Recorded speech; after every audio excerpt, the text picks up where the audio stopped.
Hello, fellow Biafrans, lovers of freedom all over the world. My people, I am here once more today, the 13th of August 2025. Join me from wherever you are watching and let us continue. Biafra is our nation. Biafra is our priority. It is our right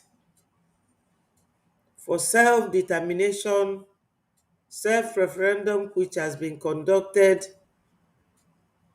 Join me, my people. This is one of the Breji media platforms where we bring you authentic information. Join me, my people, and let us continue. Ndị be anyị ekenekwa m unu. Udo ga-adịlụ nwoke, udo ga-adịlụ nwanyị. Ụmụ Biafra gbakọtanụ na this platform ka anyị kwuo maka Biafra. Eji m aka na arụ dị nwoke dị nwanyị. Gbakọtanụ ụmụ Biafra. Ife a bụ platfọm ndị be anyị ebe anyị na-agwa onwe anyị nke bụ eziokwu. Tupu m gaa n'iru, ka m kpọọrọ unu egwu na-akọwalụ ndị ụwa na onwere ife anyị mere eji wee na-achụ anyị kirikirikiri, mana ọchụ nwa ọkụkụ nwe ada, nwa ọkụkụ nwekwanụ ngwengwe ọsọ. Ka anyị gee ya bụ egwu.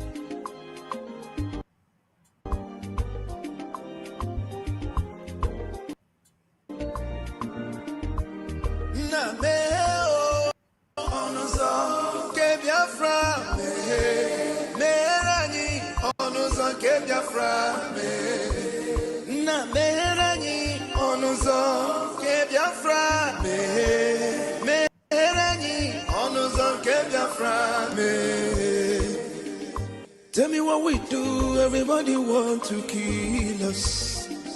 They want to take what belongs to us. Try. We they love our neighbors, so we they love ourselves too. So it is written in the holy book. Try.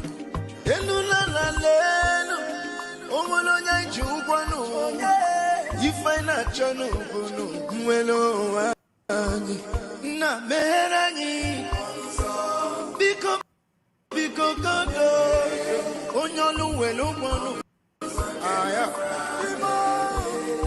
na merani do onyolu welu gbonu onyoyo chai chukwu kikele anyị na bogi.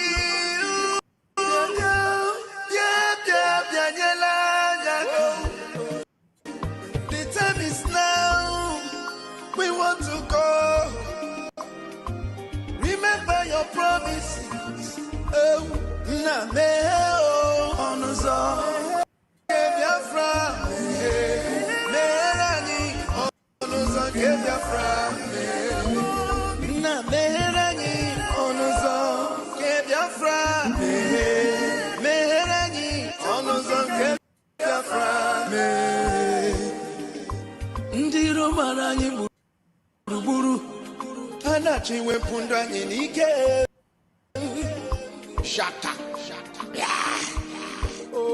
they are holding our lead.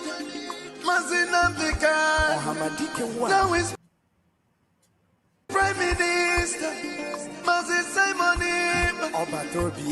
We shall rise and defend our land. The land of rising sun is our hope.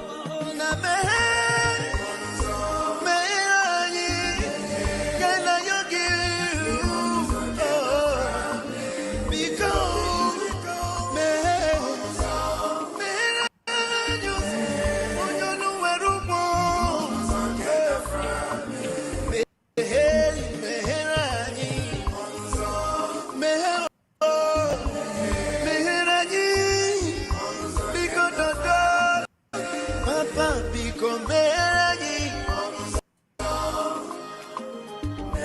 Ani na yogi bikonu Sitende music come here Iwele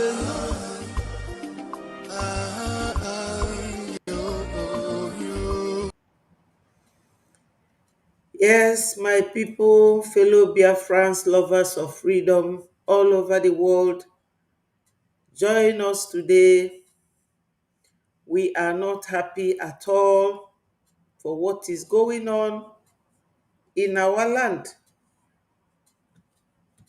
We are not happy.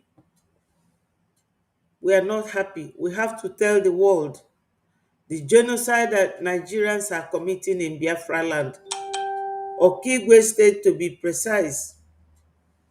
Ndị be anyị ekenekwa m unu ka onye chilu nya zelu. My people, ife na-eme na be anyị kịta ọ dị too much. Ọ dị too much.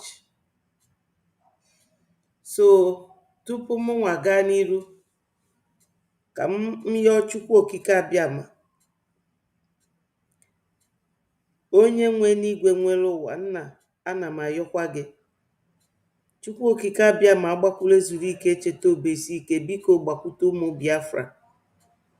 Anyị na-ayọ gị gị bịa nyere anyị aka nụọ ọgụ a etu isi sọpọtụ ụmụ Israel, bịa sọpọtụ kwa ụmụ Biafra. Ọkụ dị ova, mana anyị mana gị bụ Chukwu okike na ị nwere ike ịhapụ anyị. Ana m erunyekwe Maazị Nnamdi Kanu, lida anyị n'aka gị, ka ichedi ya ọfụma ebe niile ọ nọ na. Biko nna, relizieri anyị, relizie Maazị Simon Ekpa, our indomitable prime minister. Biko Chineke relizie ya. Father Lord, anyị nwere olileanya na gị nwa bụ Chukwu ama hapụ anyị ka ndị ilo merie anyị. Biko bịakwa nyere ụmụ Biafra niile aka, ma nwoke ma nwanyị, ma ndị nọ n'ụlọ ma ndị nọ n'ama. Chedo anyị, chedosie anyị ike, ka anyị kwụsie ike maka nnwere onwe anyị na-achọ. Biko Chineke mezuola anyị ife bụ atụmatụ obi nke anyị, ka anyị nwere onwe anyị, hapụ Nigeria. Na Nigeria bụ terrorist country, terrorist nation. Ife a ka anyị na-ayọ gị, na-ayọkwasịkwa gị ka ụmụ be anyị na-atụ ego ka e wee nụọ ya bụ ọgụ a. Nna biko bịa nọnyelekwa ndị na-atụ ya bụ ego, ka ego ghara ịkọfa n'aka. Nyere anyị aka nna. Ife niile a ka anyị na-ayọ n'afa Jizọs Kraịst onye nwe anyị. Ise ise. Igwe Peter Ofobike, daalụ for joining. Aderele Leko, a wonderful supporter, a wonderful brother. I appreciate you. My people, you all know that Zoo Nation is always on our back. Always on our back. Let me play this voice so that you will hear what this our brother told us here.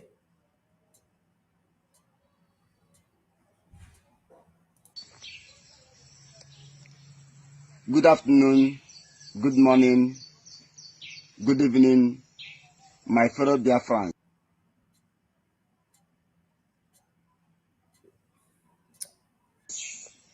That is watching me right now. This information is for the people in Okigwe. As the information reaching to my table now is that there are some communities that the Nigerian DSS, Tiger Base,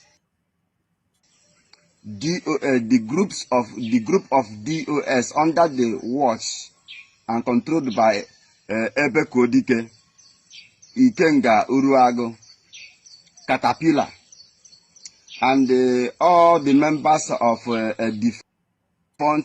defunct DOS, in collaboration with the Asari Dokupo Tiger Base.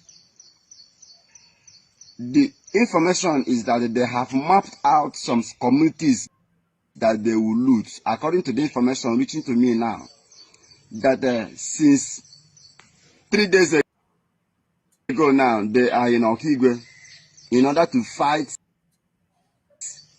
against the men on ground in Okigwe.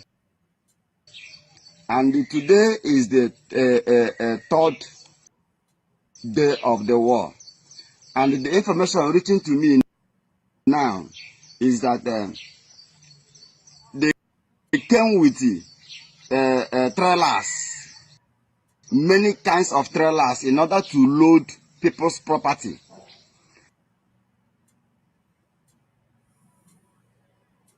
Because Ebe Kodike, who is an agent of DSS, and Iken Guruago have directed them, have instructed them that the men on ground are living in the communities, that the men on ground are living in the towns, that the men on ground are living in the communities So that is why he advised them in order to break. When they invade any village, they will ransack the village and they destroy the house, open the house, and carry all the luggages, all the property. So I am bringing this information to the people in Ako, precisely. Ako Okigwe, precisely. Please, everybody in Ako should guard their properties. Anyone in Ihube should guard their properties. Anyone in Omololo, those in Omololo, indigenous, Amosu, indigenous, Aro Okigwe, indigenous, Amoro, indigenous, Amano, Abobo. So there are the communities that they have mapped up now, and they are now bringing more trailers in order to load people's properties. Please, I am bringing this notice for the international community to understand there is a genocide war, and according to the information I'm also receiving is that they are afraid to go to the camp of men on ground. The zoo know where the camp of men on ground there. The Delta Liberation Army. The zoo know that the zoo. So I want to ask Hopos Odemma. I want to ask Tinubu. I want to ask the learned people, the learned ones. Why is Hopos Odemma trying to invade innocent communities, believing in a lie that the men on ground are living in those communities? Men on ground are not living in any house. Men on ground are not living in any house. Men on ground are not living in any community. Men on ground are not living in anywhere related with civilians. The men on ground, they stay in the bush. And the Nigerian terrorist government, the Tiger Base, the terrorists who are killing, who have come to kill Okigwe youths, they knew where the men on ground are staying in the bush. So why are they killing?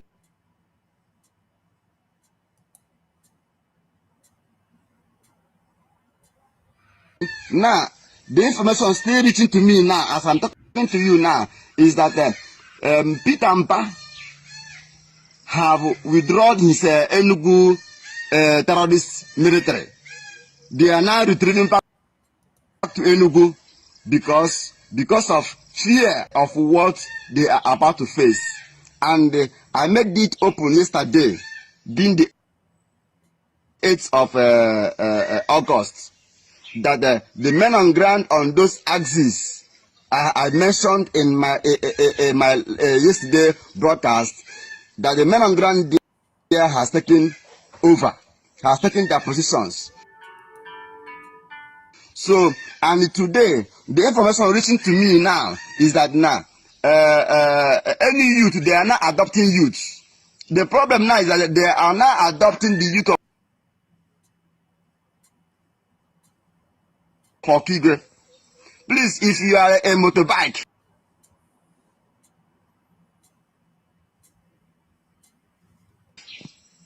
stay far away from Nigerian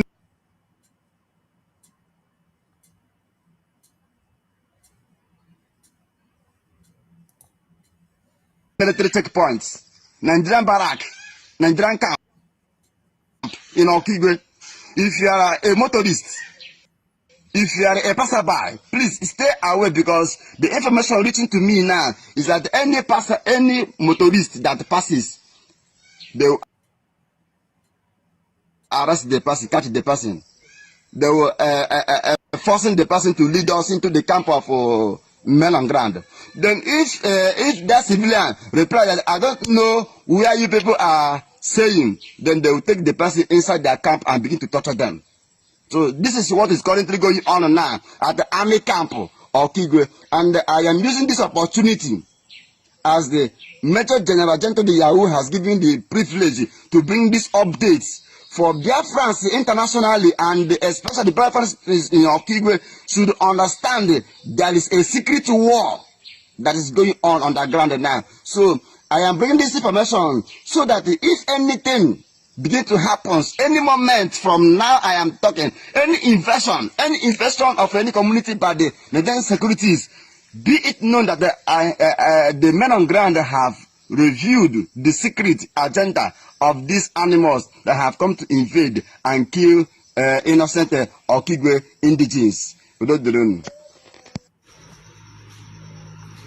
Yes, my people, you have all heard it. We are raising this alarm so that our people in Okigwe will be aware of what is going on. Biafrans, lovers of freedom, we are facing arrays of enemies. Tupu m gaa n'iru, ka m kenekwa nwanne m a na-akpọ Peter Igwe and Ume Obinna, Blessed Samuel, ndewonu, ọ ga-adịla unu mma, my people. Ife anyị ji abịa ebe a bụ ka anyị kwuo, ka ndị ụwa na-anụ ife ndị be anyị na-agabige, ife ndị otu Musa, Fulani Control Government of the Zoo, ka fa si egbu ndị be anyị. My people, o nwelu voice onye ndu m ga-akpọnyelu unu kịta. Terrorists from all across the Sahel will flood into Arewa lands and occupy it. What they call banditry and insurgency is only the beginning. Chukokikabia Machos Biafra, to showcase his mighty works. You must remember this always.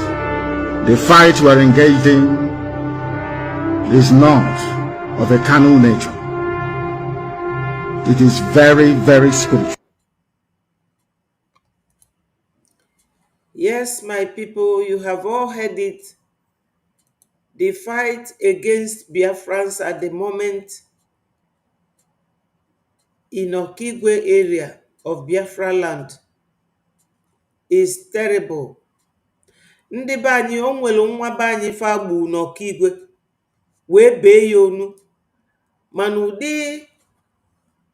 ụdị picture a enwero m ike iwepụta ebe a, enwero m ike iwepụta maka ife dị n'ime. ndị YouTube na ndị Facebook. Ọkwa ka a na-amalụ ndị be anyị, ọkwa ka a na-amalụ fa. Onye ọbụla kpachara anya malụ ka o si aga ije. Ndị bi na that area na Okigwe, anyị na-akpọkwa vidio ndị gallant men anyị ka unu na-anụ, wee jisi ike zee elu ife na-eme na Biafraland. Maka na ndị a vote go so much money ka fa wee gbuo ndị be anyị. A na-egbu ndị be anyị, onwere onye na-ekwu okwu. So we have to tell the world of the genocide that Nigeria is committing in Biafraland. Nigeria is annihilating a cross-section, a whole nation. In Biafraland, we were only asking to be left alone. Self-determination is our inalienable right.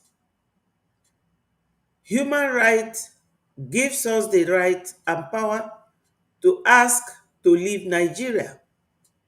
Nigeria was created in 1914, and the amalgamation said in their constitution then that after 100 years, that was when Britain was ruling Nigeria, their so-called Nigeria, because we were Biafrans when the white man came.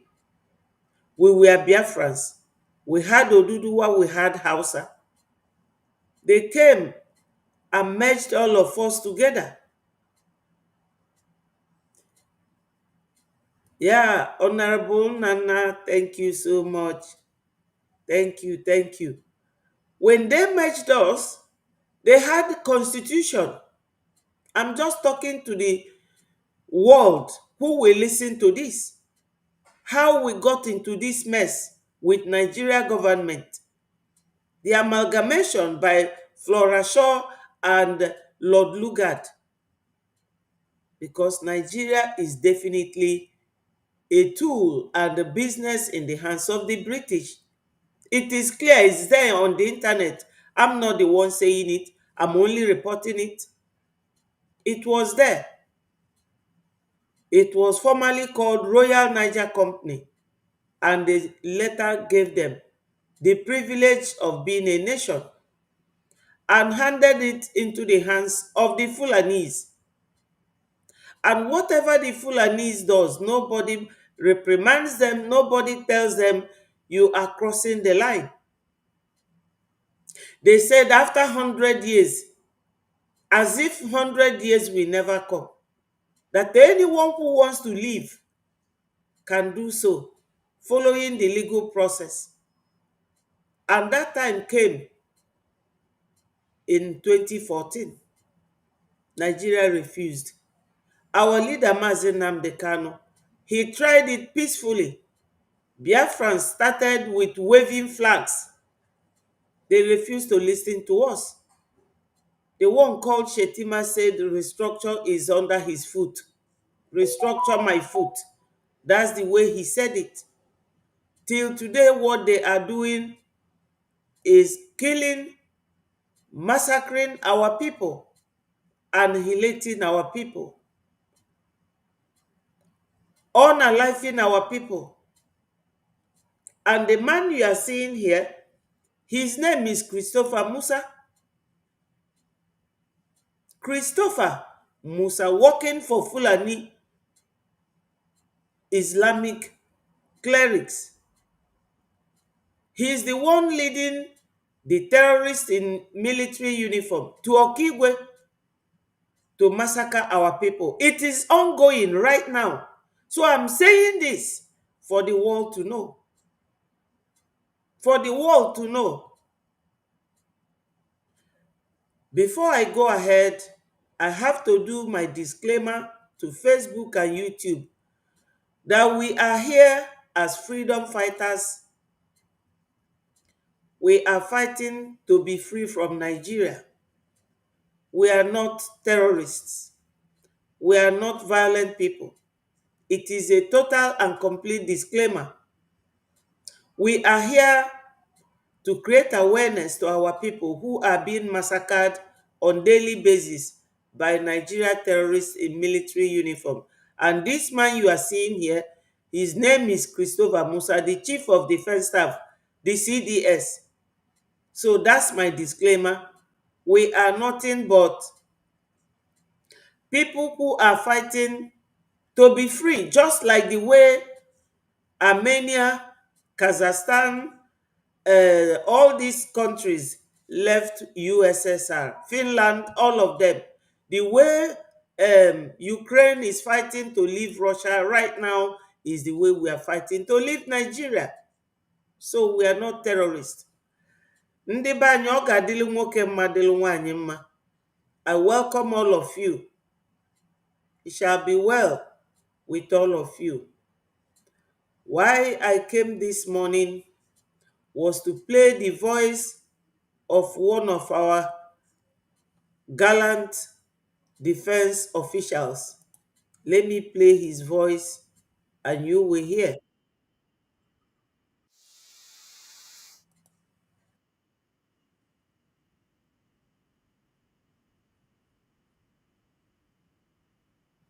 Greet you now. This is updates. What is going on in Biafraland? Currently going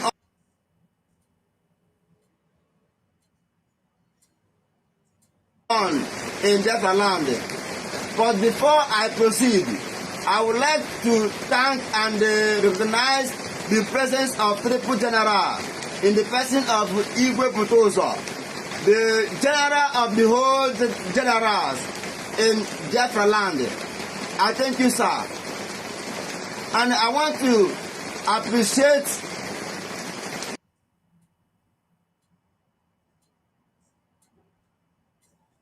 Sorry, my people. Major General Gento de Yahoo, who has given me the opportunity to bring this update to Biafrans all over the world, for them to understand what is currently going on in Okigwe. Currently now, the Southeast governors and the Southeast senators and the Southeast politicians have gathered and they summoned the CDS, Christopher Musa. There is an ongoing meeting now between the Nigerian, the Southeast politicians and the Nigerian terrorist military. Currently meeting going on how they want to use fighter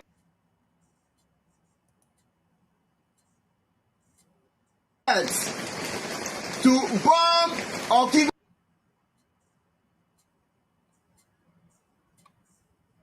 State, starting from 21st of May 2025, the same day that our able leader, Masna Kanu, is appearing in court. Purpose of them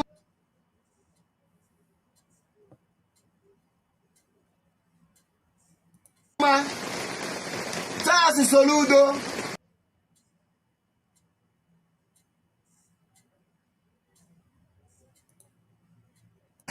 Pete Amba, Wilfuru. My people, I have to really stop that because it's coming with a lot of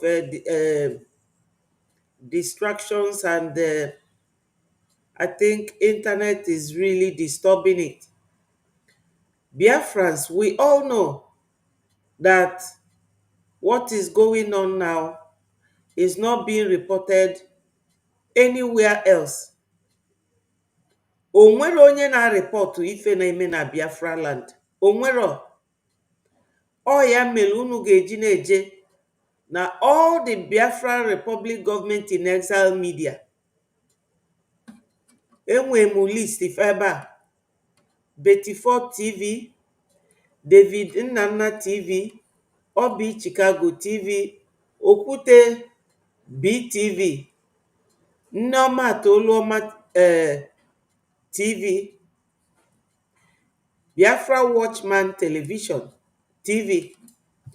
All these places bụ ebe anyị na-agbasa ozi ọma Biafra. Ebe a ka ị ga-abịakwanụ, ị na-anụ ya n'oyibo, na-anụ ya n'onu be anyị. Ndị be anyị, kedu ife kpatara anyị ji agbasa ozi ọma? Ife anyị ji agbasa ozi ọma nke izizi bụ na ndị Nigeria media, Arise TV, Channel TV, TVC, all Tinubu nwe that one, Sahara Reporter, these 4 media houses dị na Nigeria, Zoo bụ nke ndị ofe mmanụ. Unu mana ndị ofe mmanụ ọfanwa na sọpọtụ ndị Fulani right from time.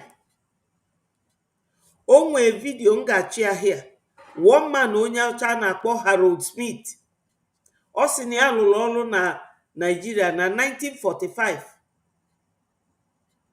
Ka ị wee mara oge anwa, that man na-akọwa na ndị ofe mmanụ bụ ndị na-asọpọtụ ndị Fulani. So these media houses fada a report ife na-eme. Ọ bụ na ị repọtụ ife na-eme, ndị ụwa aghọta na agha dị na Nigeria, between Nigeria na Biafra, and no Nigeria na-ebu agha si na befa wee gbadataba anyị. Maka na ije na UN gụọ maka dia charter, UN ga-asị gị na ife kpata na fada etinye ọnụ n'okwu Biafra na Nigeria bụ na Nigeria na-anọchilufa.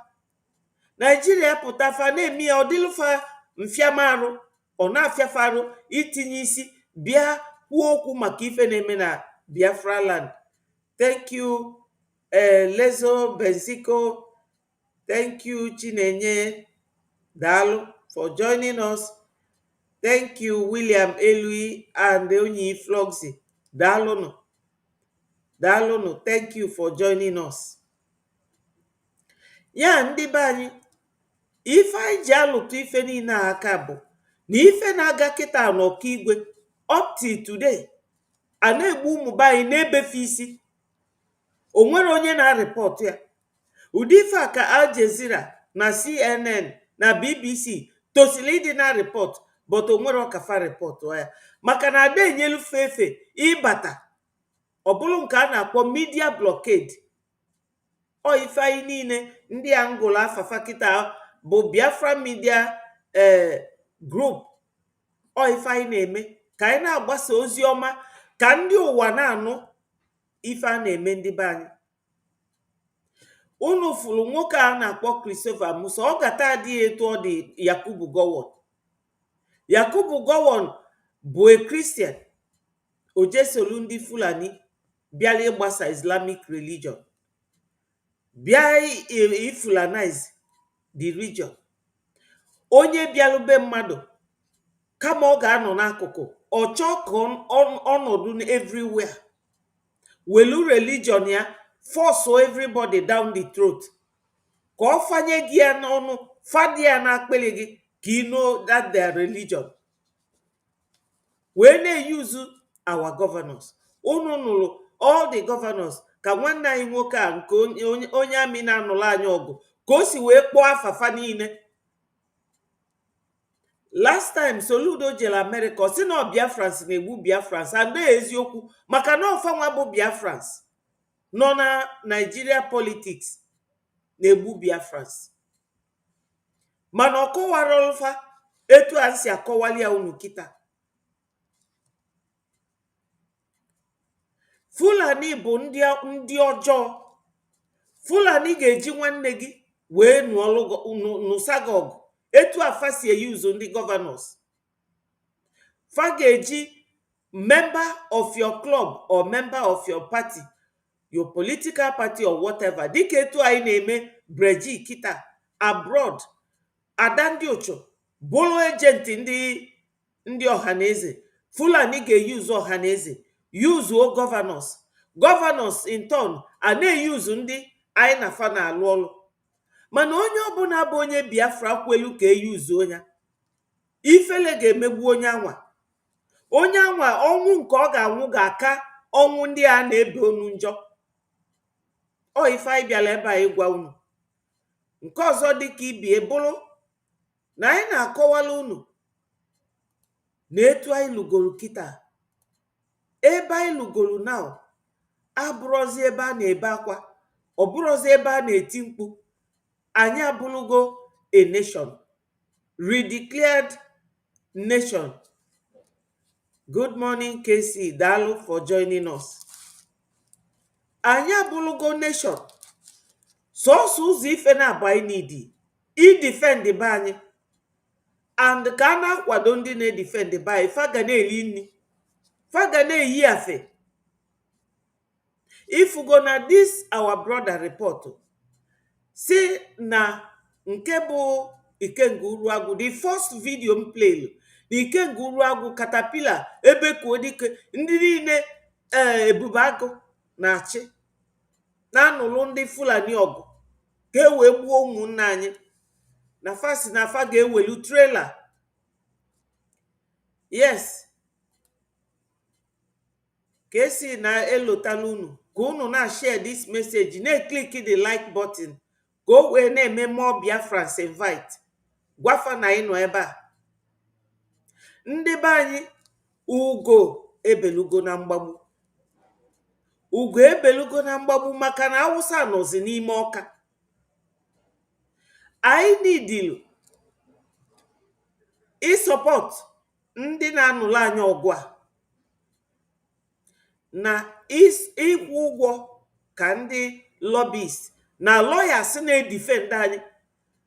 Apart from lawyer na-edefend onye ndu, anyị nwekwara another lawyer nke nọ na America, nwee ofu lawyer na London, United Kingdom, Dr. Levy, and Amandabiri in US, nwee Jim Moran na America.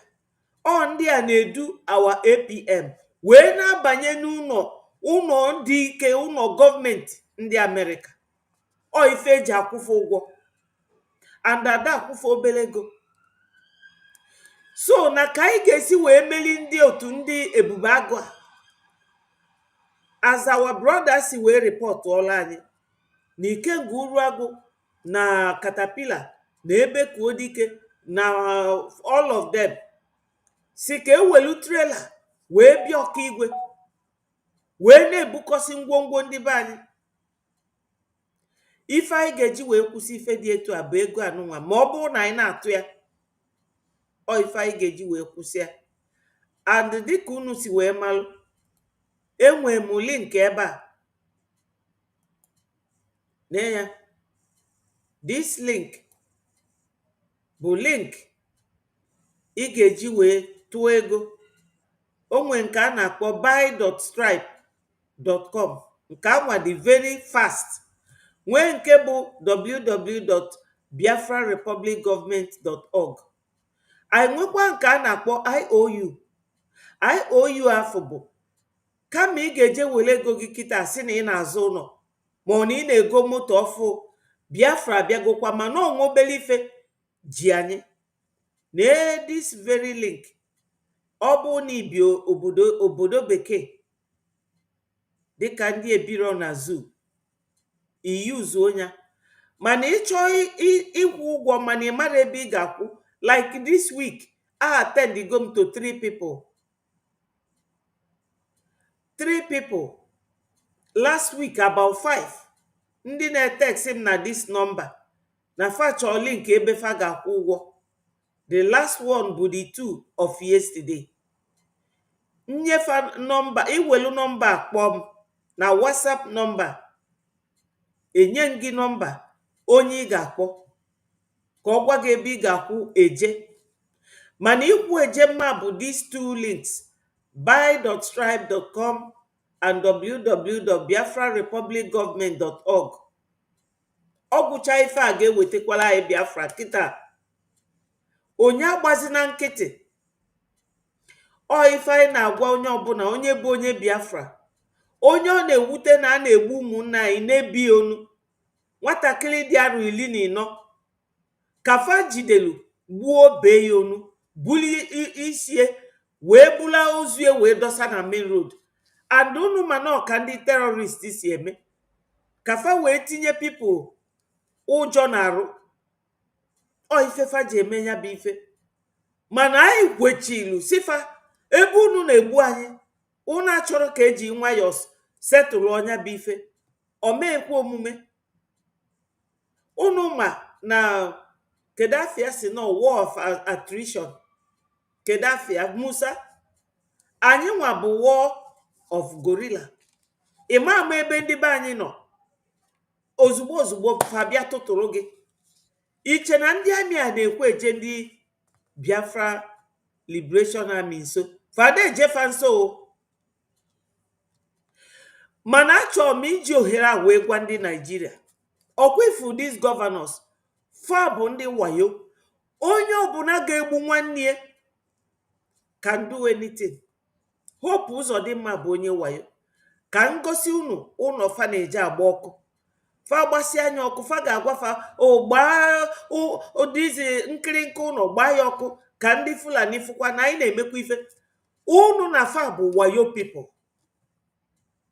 Nigeria government, these governors are deceiving you people. So you should leave us alone. Leave us alone. Ka nchọ ọnya bụ ụnọ ka ngosi unu.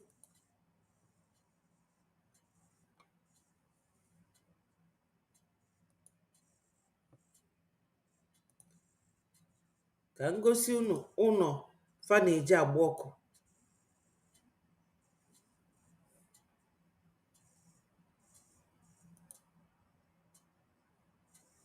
Maka na ndị Nigeria fa na-echekali na fa dị very smart. Na-eya my people, na-eya bụ ụnọ fa bịa fa gbaa ụnọ ndị be anyị ọkụ ka fa wee na-egosikwe ndị Fulani na-eya ọ ife katapila na ndị otu ya na-alụ na Okigwe now. But ifugo na ụna apart from ndị bie na onwere ife ụnọ abụ ọ ifefa ji alafu ndị Fulani a na-ebunyefe ego fee wee na-azụ their wives and children abroad. Mana ụna fugo onye niile na-alụ alụlụmanị n'ụwa ife ọjọọ ga na-esie. Anybody nọ na this world si nọọsụ ọsọ alụlụmanị ka ya ga na-alụ ife ọjọọ ga na-esie.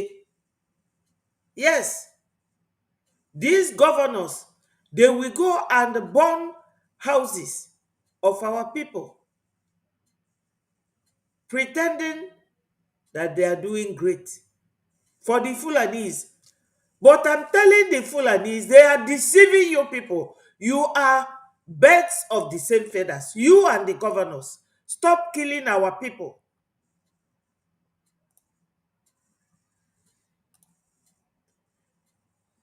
Zoo government, Fulani government, Shetima's government, government of Tinubu, you can never win us. You can't. Christopher Musa, you can never win Biafrans. Never. We refuse to give up because we must get Biafra. We must get Biafra. You are working with criminals. If the governors and the Ohanese politicians have accepted to buy their own people, for you people, you will know that such people are not reliable human beings. They are also playing games with you people. Biafra will surely come. In fact, Biafra is here. We now have alliance with America. And onwere unu bụ ndị Nigeria ji azụ eje. Hopeless Uzodimma, Charles Soludo, Peter Mba, Governor Nwefuru of Ebonyi State, all of you, Chineke nna ga-akpọ unu niile ọkụ ka unu na-egbu ụmụaka be anyị. Nwatakịrị dị 14 years bee ya onu using ndị Fulani. Kedu nke a na-akpọ uruagụ? Uruagụ afọ m na ndị ịpụta n'ụwa bụ ndụ naanị iyi. Ọbala ụmụ Biafra ga-achụ gị na katapila, no matter who that man is, wee na-aza katapila, wee na-cover his name ka a ghara ịma his real name. Biafrans, onye ọbụla ga na-agọlụfa ọfọ, a ga na-agọlụfa ọfọ. Ife ọjọọ niile fa na-eme ụmụ Biafra, ọ ga-anafa n'isi, ọ ga-anafa n'isi. So my people,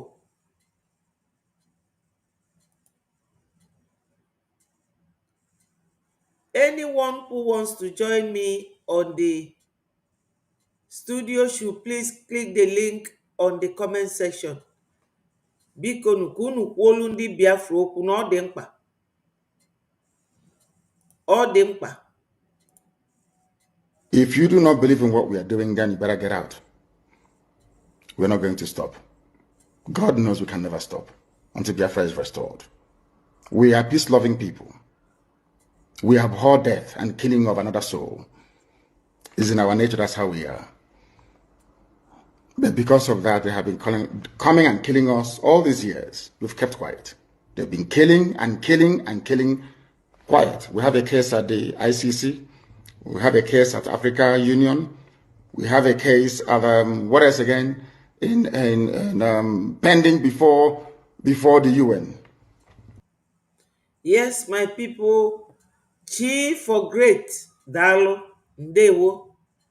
Anyị niile na-alụkwanya bọọlụ. Ka m gwa unu niile nọ ebe a nke bụ eziokwu. Unu ma na ọ bụrụ na nnọdụ ebe a na-ekwu okwu, o nwere onye nọ ebe a. Onwe m ka m ga na-ekwulu.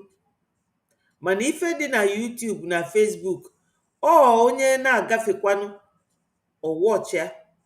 Mana unu nwa bụ ndị nke m, nwanne m, unu ga na-abịanụ in great numbers.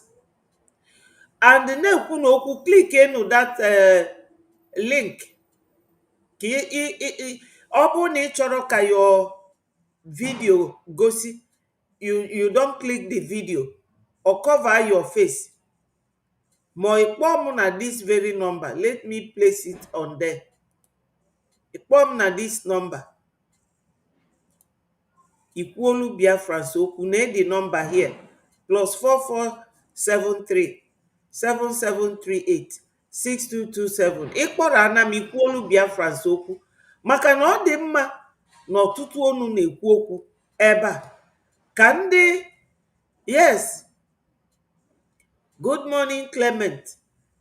Ka ndị Biafra, ka onu anyị dị igwe na-agwa ndị mba ụwa okwu, na-agwakwa ndị be anyị okwu.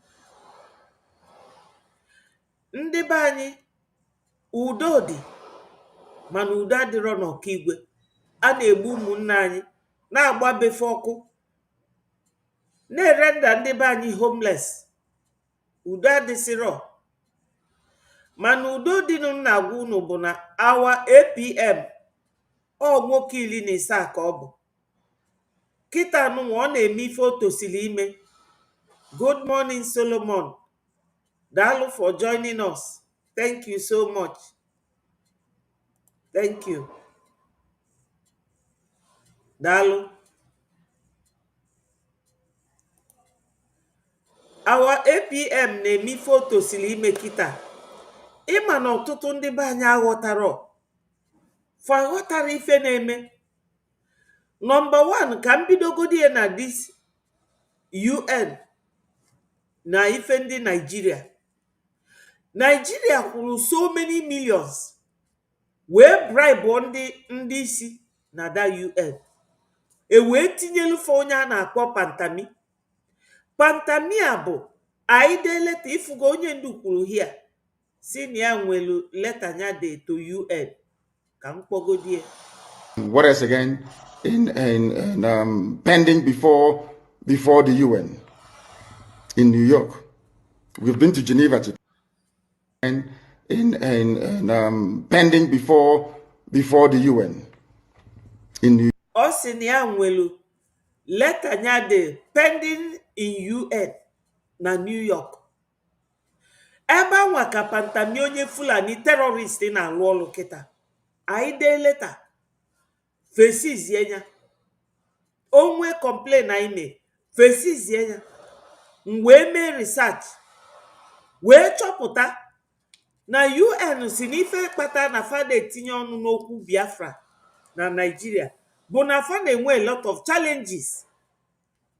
Fa chọọ ịbịa kwuo okwu ma bịa iweta peacekeeping group fa dịka ndị amị bịa Nigeria na Biafra. Ndị Nigeria sifa mba no internal quarrel.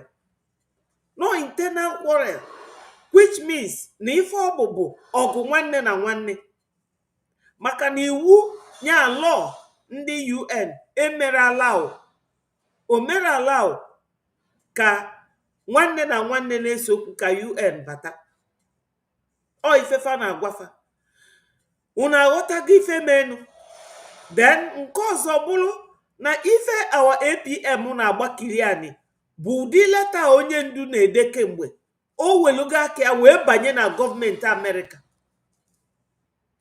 Ọ banyego de fasi anya bịa gwafa ife na-eme. O wee bido 4 pages o ife ode wee gụpụtara ya afa n'ọnụ ya wee discuss ya with them. Kịta anyị na-echezi ka Amerịka kwuo okwu. First of all, America awọnugo Nigeria judiciary. So n'ike nke Chineke, with that warning, that judge na-ekpe ikpe onye ndu, he will not like America to descend on him. Hello Chibike, thank you so much. Oh, hello. Very early in America. Thank you so much. So, our APM elugo isi mmiri na America. Ebe anwa ojela na-akpọ Congressional Testimony Room. Ọ bụ na fa kpọbata ga ebe anwa. Ịma na fe recognize go ife na-eme na bunu. So, ndị Nigeria fa ekego nkwucha now. Nke a fa na-eme n'okpuru na-egbu ndị be anyị n'Okigwe. Yesterday, nwanne nya fa gburu nwatakịrị n'Okigwe. Nwatakịrị dị arụ 14 years. Wee bee nwatakịrị onu. Ife a ka fa na-eme. So right now, APM na-aganya bụ ije. Emekata recognize anyị today. Echi, Nigeria esibe anyị pụọ. Ọ bụ na femeria UN abịazịa.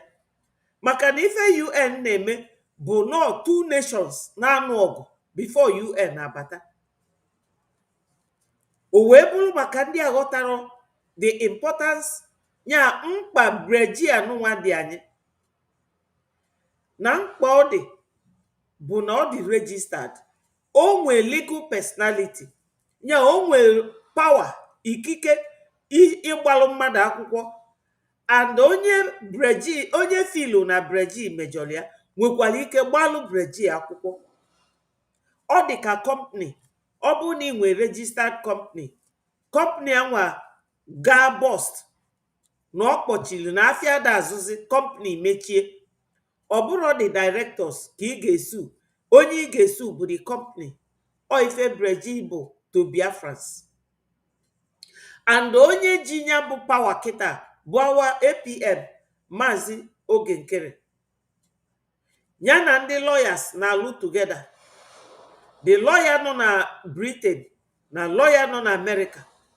Lawyer nke nọ na Britain bụ onye a na-akpọ Dr. Levy, a Jewish man. Lawyer nke nọ na America bụrụ Dabiri, Aman Dabiri, very powerful lawyer with Jim Moran lobbying firm. ya na fa na work hand in hand.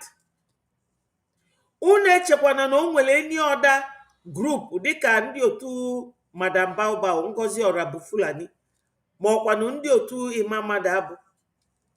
Fe nwere legal power, fe nwere ike ọnụ fa kwụsie chọchọchọ nke afa ji Madam Vam na ada ndị ocho wee na-ekwu kịta fa na-ese okwu among them. Unu afụgo na ndị otu Ngozi fa rapụgofa.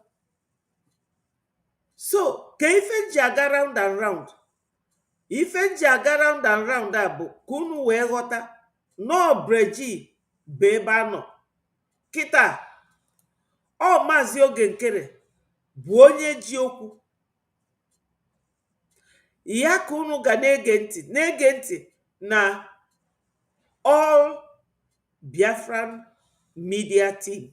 One of them bụkwa nke a na-akpọ Amandi Anaeze TV. You are welcome. Thank you for joining us. Dịka nsi kwuo, ọ bụrụ sọsọ mụnwa ga na-ekwu. Ịbata na platform etu a, chọọ the link, ọkpọọ nọmba dị ebe a ka ikwunye okwu ka ndị ụwa wee maa na anyị niile na-ekwu si na anyị achọrọzi Nigeria. We no longer belong to Nigeria. We no longer want to belong to them. The amalgamation constitution na 1914 kwuru na after 100 years, anyone who wants to live can live. That is Biafra and Oduduwa and Hausa. You see that? So, that 100 years ended in the year 2014. Nigeria chọrọ ịma. Kashim Shetima si na restructure is under my foot. Ọkwa onye bịala abịa o. Ka unu wee fu impunity ndị Fulani a. Ọnyanwa na nwa bekee ndị mbi na befa gbakọrọ ọnụ wee na-akwụ anyị ka ose. Mana fa kwụsị anyị ka ose, anya yọọ fa ka akpụ, wunye fa na basket, fa na-agụchasị mmiri. Ọ ife anyị ga-emefa. So my people, ka anyị ga-esi wee mie www.biafrarepublicgovernment.org. All link eji akwụ ụgwọ. Onye ọbụla mee this little sacrifice and nke a na-akpọ buy.stripe.com. Very simple process ka ị were kwụọ ụgwọ. Etu a ka isi emeli Nigeria kịta, ma fama UN ma pantamifa kpọrọ kpọga UN. Etu a ka anyị ga-esi wee outsmart ya Nigeria. Maka na Nigeria bụ ndị ụjọ wee na-atụ ndị Fulani ụjọ. O nwere egwu ụmụ Owere gosi onye ụjọ abịala nga ya na-awa anya. Maka na anyị nwa bụ dike fa na-atụ egwu. Adị m ekwue ọ ife mere eme, ọ bụrụ na m kwurie. So na ndị nọ na Nigeria na-amaliriri with all those governors, ọfancha bụ ndị ụjọ. And unu ma ife egwu anwa minu, onye ụjọ abịala nga anyị na-awa anya. Onye ndu anyị ụda akpụ enyi. Maka na oge ụfọdụ some people I believe na ọfa na-abịa fa na-eche kedu ife nwada Betty na-abịa ikwu taa. Ife na-abịa ikwu bụ na anyị amarapụ ife anyị na-achọ. Anyị amarapụ ife anyị na-achọ. A na-egbu ụmụnne anyị na Okigwe, na-egbufa na Ọsụ, na-egbufa na everywhere, Abakaliki. All these governors chọrọ iji ọbara ụmụ Biafra wee na-eme one Nigeria. It can never happen. So my people, the link dị there na comment section. Ọ bụ na ị chọrọ ijoin m, join ya m. Bịa gwa ndị Biafra okwu. Bịa gwafe ife kpatara anyị ga-eji wee rapụ Nigeria. Na Nigeria, o nwere ụzọ Nigeria si wee dị mma. o nwere ụzọ Nigeria si wee dị mma, not at all. Yesterday agụpụtara m ya etu esi egbu ndị be anyị mgbe eji wee gbube ndị be anyị, you know, since 1945. maka na ụfọdụ ga na-ajụ sị why na ama na ebunye ndị be anyị enyefe ego, a na-ego ngwa agha. Of course a na-enyefe ego, fa na-ego ngwa agha, enwekwa m the voice message of Gentle, our commander, ebe ọ nọ na-ekwu si na ọsọsọ Maazị Oge Nkere na-enyefe ego ka unu wee fụ na ndị niile a na-agbakepụ si accountability onwere openifa na-enyefa. Ị na-ajụzi onwe gị, ego a ndị Biafra fa ghọgburu aghọgbu, ego a na-atụrụfa kedu ifefa ji eme? Onwero.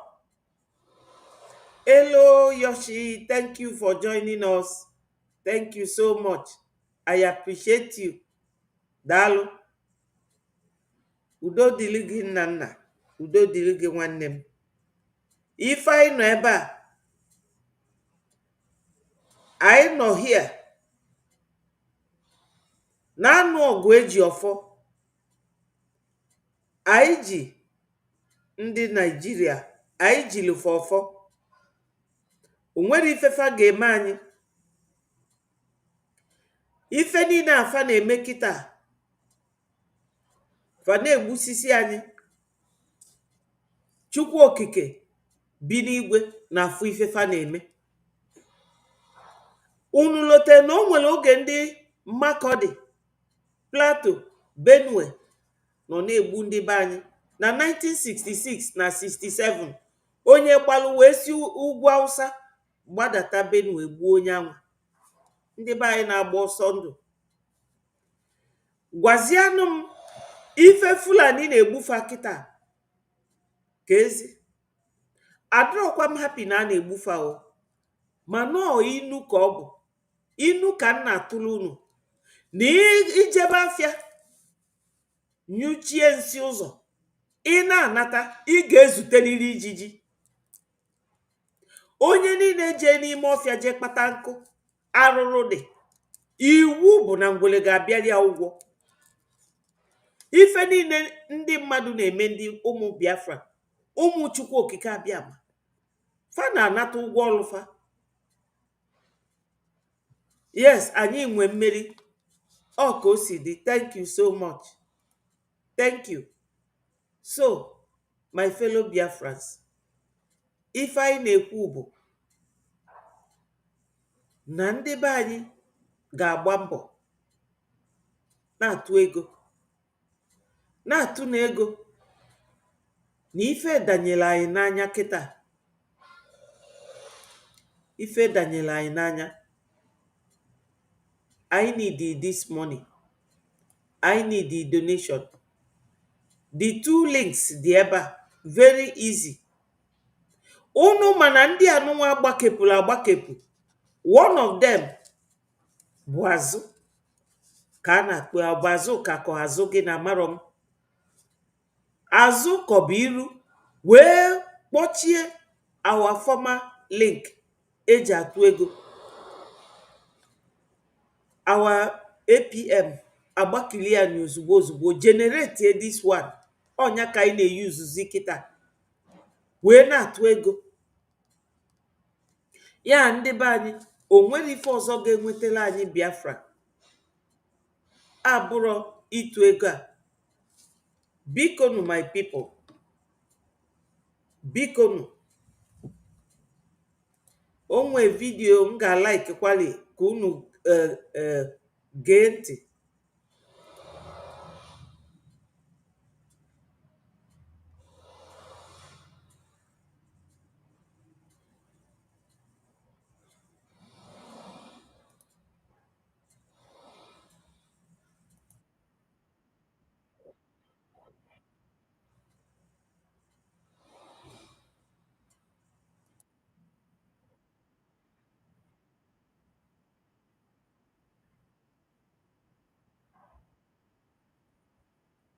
and was saying if they couldn't run Nigeria, never mind elections, they might not join Nigeria, they might leave. And we all thought, well, how would they survive? There were no industries, there's not a great deal of agriculture, some groundnuts in the north. This wasn't very practical at all.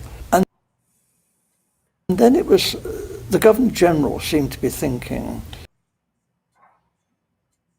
that the North couldn't, even if it won an election,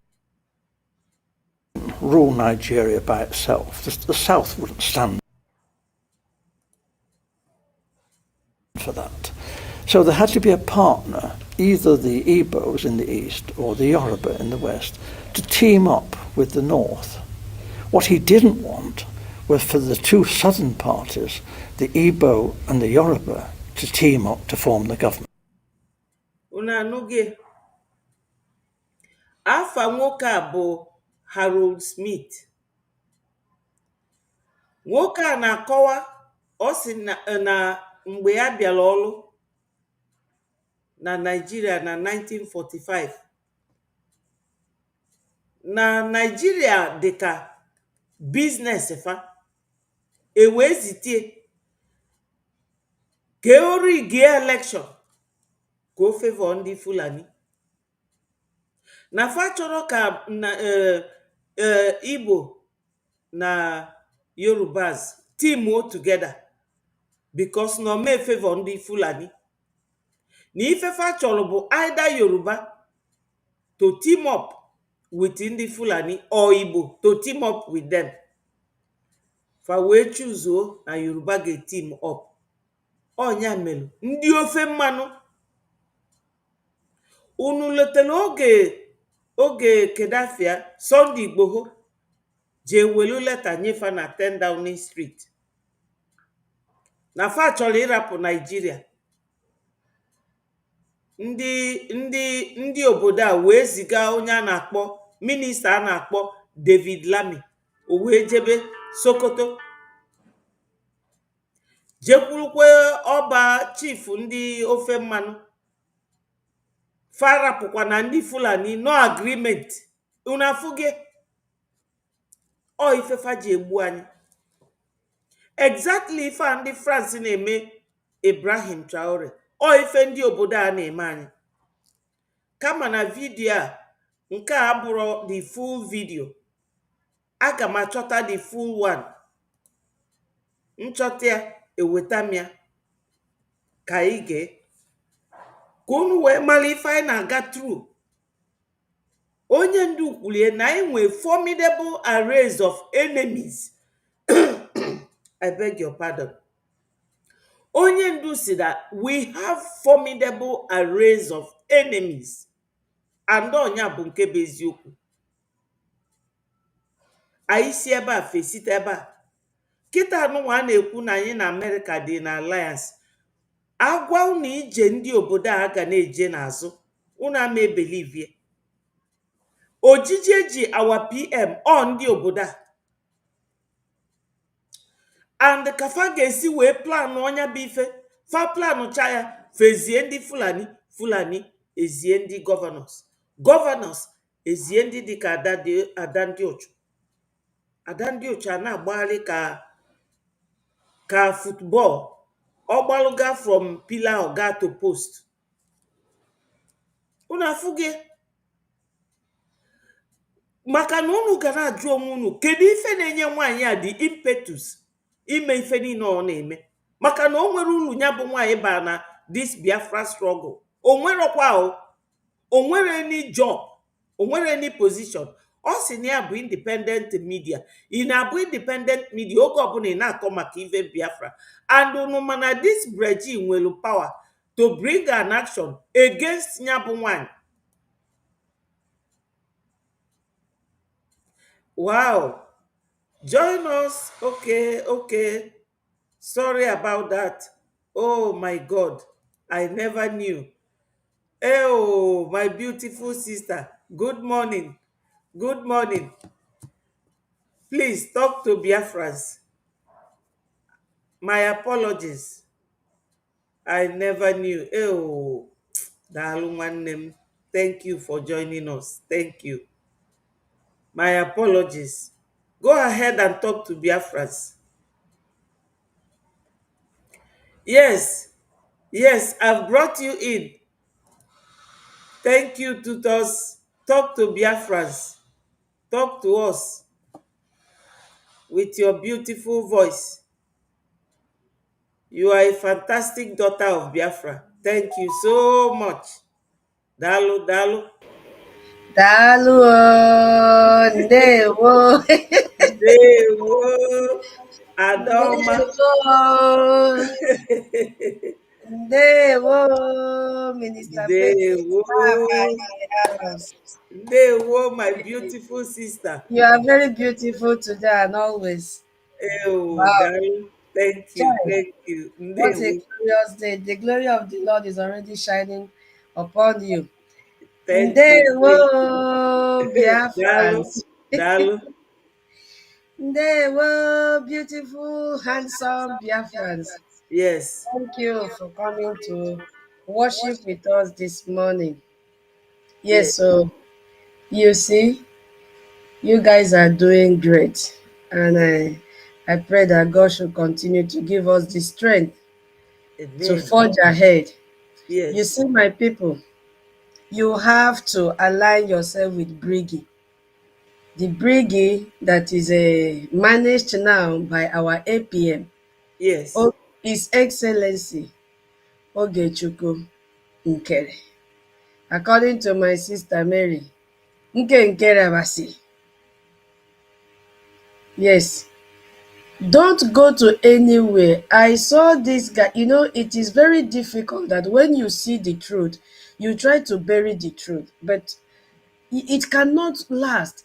One day you will jump out. I Yes. have seen like two videos, one from QTV, one from Udele 419. He is jumping out now to say, Honorable Fulani is not using the template of our PM, the template of our Onyendu. Is it now that he has seen that Honorable Fulani is not using that template? And he went to the extent of bringing out her voice where she said, Simon Ekpa is different from Onyendu, blah, blah, blah. She's running her own. But this is not the first time. He has heard that. He has heard this since December till a few days ago. And he knows very well that this woman has been fighting our defense. And he knows very well that our triple general is not working with this woman. According to what I read online, that she is looking for an escape route. Because our triple general has made, why I know why I'm starting my submission from this angle. Our triple general has made so many audios Yes.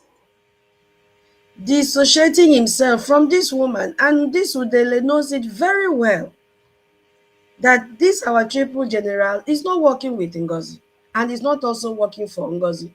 No. He heard very well the audio that Adadio Rama played, that this woman said threatened to kill them. He was still with Ngozi. And Yes. when Ada jumped out, I know all of them are working together. They're just doing stage drama. Ada is working for Ngozi. We Yes. know that very well. But let's She is. just look at the pretense part of it. When she jumped out and said she's coming to brig, we know it was all staged managed for us to fall to her scam, especially our APM was her target. She looked for a way to lure into him so that she can, penetrate into the heart of everyone and get updates back to Ngozi. Because she made a comment in her program one day, and God made her to use English in that spot and said, don't trust me. I'm like a snake. You see? She made that comment. I was Yes. like, this woman, what kind of, just like the same comment her madam made on the stage in Finland, nobody should trust her. Do You you know? know that? Sorry to interject. Do you Mm. know that she said one time that she drinks kai kai? Do you know what kai kai is? I know now, we cook it in our place, Itayana. We are the main producer of that original kai kai, not be the one that Eh. they adulterate in She said that she drinks it. After drinking it, then her brain will be charged. I Benny. was asking myself, is this woman all right? on her program, you know. Thank you. Go ahead. Yes, my sister. So Udele 419 knew all this to the extent of killing Gentle the Yahoo's brother on the command of his madam. So why is he jumping out now and said Ngozi is not following the template? It's because of the lawsuit. Maybe his lawyer has advised him, you better step down now, or this thing is coming to you. They can get you anywhere. Because he cannot tell me that time he was gallivanting with Ngozi when they killed Gentle's brother. He knew about it because the target was Gentle, not even the brother. Yes. But God protecting our military, who he will always continue to protect them, knows that Gentle the Yahoo is fighting for the freedom of his people. And they went and killed his brother for no just cause, no reason, just to prove a point that does not exist. Is it not that same man that said Gentle the Yahoo should come out and swear if he has not received any money from Ngozi? And he did. Thinking that he would, and he did. So because the guy is clean and he did not die according to the cause they poured on him, they went and killed his brother just to prove that they are in charge. Stage charge. So why is he jumping out now to come and say that Ngozi is not following? Who is he fooling? He can only fool those that are following him. But the point here is that he knows who is running the affairs of Briggy and the de facto government. So why can't he come out and tell the people the truth? Because you see, they're getting a Manako, right? Everything now has opened back up. A Uh-huh. mother has given birth in the market. You cannot tell her to close her legs anymore. You can't conceal the truth anymore. Your people now are attacking you that you are looking for a safe landing because they know what you will say after that. They know what you will spew out from your mouth. The Yes. game is over. Why can't you recognize the original Briggy? QTV is saying the same thing. I saw it in Twitter, this handle. Those attached, it just pop up and you know that they have spoiled it. Nobody is following the template of our PM and our Onyendu. But he was there when Ngozi started. He was one of the what is it called? Media personnel of Ngozi. He was dining and dancing with Ngozi, attacking our information minister, attacking this Bontrowe Vam that has become I don't even know how to classify him today. He was, joyfully celebrating Ngozi, and we were telling them, this woman is not for Biafra. We became their enemies. Yes. And maybe something in him told him. But before he left, he has spoiled so many things because even when Adajo Arama left, he now started castigating Adajo Arama. And then he Oh, now followed and left the camp. Now he said nobody is following the template. Ask QTV today, who is in charge of the BDF? Can he come out and tell the world the truth that our de facto government is working very hard and they are the ones in charge of BDF? Can he come out to the world and tell the world that this Briggy is the one that is in Washington, D.C. fighting for our recognition? Because he cannot tell me he's not seeing what is happening. He can't tell us that. They cannot tell us that. no. Now, Gentle the Yahoo, how many times has he made audio and video to tell us that it is Briggy and de facto government that is taking care of them? The most recent one. They are hearing all these things, but why has pride blocked their heart? Why has pride blocked their vision? I don't seem to understand what is happening. Because everywhere now has collapsed except Briggy. Exactly. Briggy. Everywhere they have collapsed except Briggy. That is why people from Ngozi camp are beginning to design a new shape of currency. I don't need the people because they are idle. They don't have what to do. So their brain is like, what should I do to promote this evil woman? They have prepared another form of ID.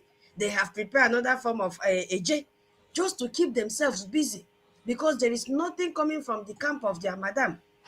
Their madam, what she is doing is to look for money to go to court because death is almost approaching. Exactly. Understand? So why did I start from this angle? If you go to the handle of our defense, because the topic says there is genocidal war going on in Okigwe right now. Who is giving you this update, my people? Is it not our defense? Left with Ngozi alone, Would you have heard that there is war going on? It's our brigade defense. It's the de facto defense, because the defense is under our de facto government. They are the ones in charge of our land. And that is where your AJ is going, for the defense. Those of you that have not paid your liberation taxes, what are you waiting for? Do you think our defense will fight with their, part, or empty sticks? They need sophisticated sticks to work with, because our defense commander came out and said they are facing and fighting Boko Haram terrorists. Yes. You think they'll fight with their saliva? You stay in the homeland, you stay in diaspora. Whether you're in diaspora, it is mandatory for you to pay your liberation taxes. Each and every one of us. You have family members back home. If you can pay for all your family members, yes, there is no fixed amount. Pay for all of them on head count. Pay for them. You can do it if you're in diaspora, because we have to keep on funding our defense. It is very, very important. It is called liberation tax. Connect with your admin. Most of us don't even know our admin. So who is giving you the information of war in Okigwe and the environs? Is it not our defense in the homeland? Did Ngozi tell you? Did Emalai Mohammed tell you? Did Odeokoma tell you? Did the rubbish Nadia? I don't know where that one has disappeared to. We cannot even see her again. I After don't. to I don't disgrace see her. herself, that she doesn't even know the difference between president and agent in a company registration document. She came out and messed up herself. Since that day, I have not seen her again. Did you hear her inform you about this war? They were telling you that they are in charge. Can they give you updates? They cannot, because they are not in charge. They don't care about you. What they came to do was to destabilize us. Even the Madam Ajere, he is now running to be information minister for them. But when they advertise, he couldn't grab the position. Has he informed you about the war? It is our defense that is still coming out to tell you, and they pick the information from them and start broadcasting. It's not coming from them directly, because they don't have access to our defense. They are collapsing. Right now, they are fighting among themselves. They Yes. have split it into, is it 3 to 4 groups? The title group, the professor title doctorate group, they have their own group. The untitled ones have their own group, which is the 3. Ada, Nigeria Unite, and Remedios, they are separate. Now you go to the space, you have the space group, eh? Headed Chai. by a university and co. You see how they have split it within 1 month, because they never had a tap root. They were just floating, thinking that they can pull all of us to follow them. When we hear, oh, Professor Choma is there, all of us will kitty, kitty, kitty, kitty, kitty, and fall because we've heard the title. Gone are the days that Biafrans follow title men and women, fake title, that don't represent the title that they are, attaching to their names. Yes. We stood our grounds and said, even our PM does not have title, but he has sense. You did not see title doctor attached to our PM's name or professor, but he No. had sense. He was able to manage their stupidity Yeah. without a title. Our APM has able to manage and put them under his feet without a title. And that is the man that we all are backing him up and giving him strength to be able to continue. And he's going nowhere. He will live to see Biafra. His life will not go. Our APM, you must live to see Biafra. You will not sacrifice your life for Biafra. You will live to see Biafra. We are behind you. Biafrans are behind you. Shebi, they say it was because they don't like you. That is why they are not donating. For more than 1 month now, what have we seen? Most states are coming up from our homeland to hold their town hall meeting. And once they hold their town hall meeting, all of us will go and cluster, because we become indigenes of that state at that same Exactly. particular time. And Yes. look at what our brother did at the dying minute. The state that we couldn't pick, our brother came out and said, how many states are left? We need to motivate their spirit so that they can begin to hold their town hall meeting. Just Exactly. get a date and fix. We will come. Let us remove this spell. Fix a date. All those names and states that have not held their town hall meeting, get a slot. We will come. We will come and back you up. We need Yes. to come together. So now our defense has given us update this morning. I saw it 30 minutes ago, but now it has gone far. They have given us updates concerning this war in Okigwe. The Biafran War of Liberation has intensified in Okigwe state of Biafra. What does that mean? It has intensified. They are sending a coded message to us that the war has intensified. They Wow. need a Gemma and a J. Underline the keyword intensified. That means the war has moved from gear 1 to gear 5. They have told you or all of us what is happening. Begin to drop your Ejema and Eje right now. Right now. The war has intensified. That is what they are saying. And then they went on to say, and they've told you the place, Okigwe, which is the title of this our broadcast today. The Biafran Liberation Army and Biafran resistant fighters are dealing with the Nigerian military through the guerrilla war system. This Yes. is the war system that our PM approved. And these Yes. people came to make us to derail from this guerrilla war system that our PM. That was Ngozi Yeah, using caterpillar. exactly. They wanted us to deviate so that we can now switch to conventional war and they begin to kill our people at will. But thank God for our defense that stood firm and said, no, we know our master. We know what we had in the meeting we had behind closed doors. We know his instructions, even though he is not here physically with us. His messages, his instructions are still renewed in our brains, and we stand on that. We don't want confusion. This is what has worked for us. So why do you want us to change? Kudos to our defense for keeping to the structure of our PM. They Yes. said, they said, so far the BLA has lost a soldier. We have lost one. And may the soul of this our soldier rest in perfect peace. He Hello, said, Nonso. he said, Our sister he is said, here. and he said, but as for the Nigerian side, many were killed and many were also hospitalized at Willie's Hospital. And then they ended by saying, no matter how tough this battle becomes, Biafra shall be liberated. You see the message that they've told us this morning. Please, where is it?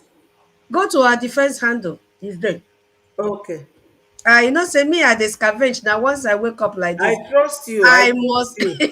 I must search everywhere for information. So you see, our defense has given us a coded word that the fight, the war has intensified, meaning that we should gather more Ejema and Eje.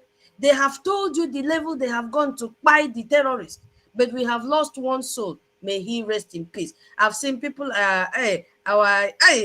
Academic the highness. most handsome man in Europe is here in the studio, and the most intelligent man is here. I can see. Are you So telling me I will yield my. You know, you have to give honor to whom honor is due. is due? So I will pause here for our the most handsome Please, man to please speak. don't Oh, go. Let him just say no, something.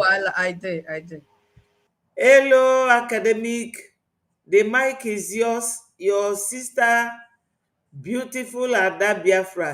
She has yielded the mic for you. Go ahead and talk to Biafrans. Today you look like a cowboy with that hat. Thank you so much. There Go would ahead. no, yeah, They will. there would They no, it will. Internet. I don't know why he's always going through this with internet in Italy. Huh? Go ahead, my sister, while he's You trying to. know, our senior citizen also have the same thing. Whenever she joined the space, internet will just be kicking her out. I don't know what is Yes, wrong with the Italy internet. Hey, yes, very poor. every time, and I'll be like, if so, home like our Biafra land is even better, even with the Paco internet from Exactly. From Tinubu and Shetima. hey, they gave us Paco internet, so it's even better small. Wow, Italy should check their internet system. Yeah. So what was I saying? I was saying that our defense has given us coded word that the Mhm. war has intensified. Remember, they brought out this same war a few weeks ago that all of us had to gather for emergency fundraising. They say it's a fight for survival. So now, for them to be able to go to the extent of fines, let me respect the community rules here, to Yes. use the word Thank fine, you. so that you're, because this is what we've been talking about, that just opening their ears to hear a little mistake that you make, and they'll say, you've gone astray. You are They not even, sanctioned me. Oh, you one see. month I had no Facebook. You see, Eh, so we have to respect that when we come to this YouTube Thank you channel. so much. So yeah, if we do it, please recall us back immediately, and then we counter it. Okay, we withdraw it. Okay, thank you. We are used to space. Space is where you can say your mind and you say Yes, things the way it is. We are not caged in our words, but here we have to respect that. So please, if I make mistake to say anything that is against the rules, please just let me know. So yes, now they have come out again to tell us that the war has intensified. Three things are here. The war has intensified, and they've told you where it is being intensified: in Okigwe state of Biafra. They are very, very specific. They did not tell you in Okigwe state of Nigeria. They told you it is in Okigwe state of Biafra.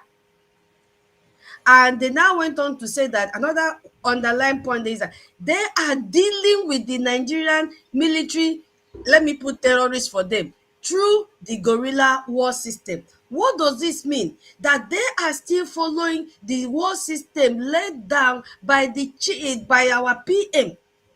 They have not deviated. So those of you that will jump out there and say, oh, they are not okay, he's back. Let me yes. pause. Thank you, thank you. Academic, go ahead. Yeah, yeah. Can you hear me now? Go ahead. Okay. Asị m na ọ ga-adịrị anyị ndị bụ ndị Biafra na mma n'oye. Ọ ga-adịrị anyị niile na mma. So dịka nwanne anyị nwaanyị Ise. si ekwu tupu mụ abata, because anọ m n'ụzọ netwọk adịchara. Nwanne anyị nwaanyị na-ekwu eziokwu ka ọwụ. Uche na that na Nigeria nwere echiche ọma ebe ndị Igbo nọ. Si ndị Igbo ndị na Nigeria enwebụ 3 ethnic groups. Enwe 3 families na Yoruba. Niile nọ na Southern, ha niile bụ ndị Igbo.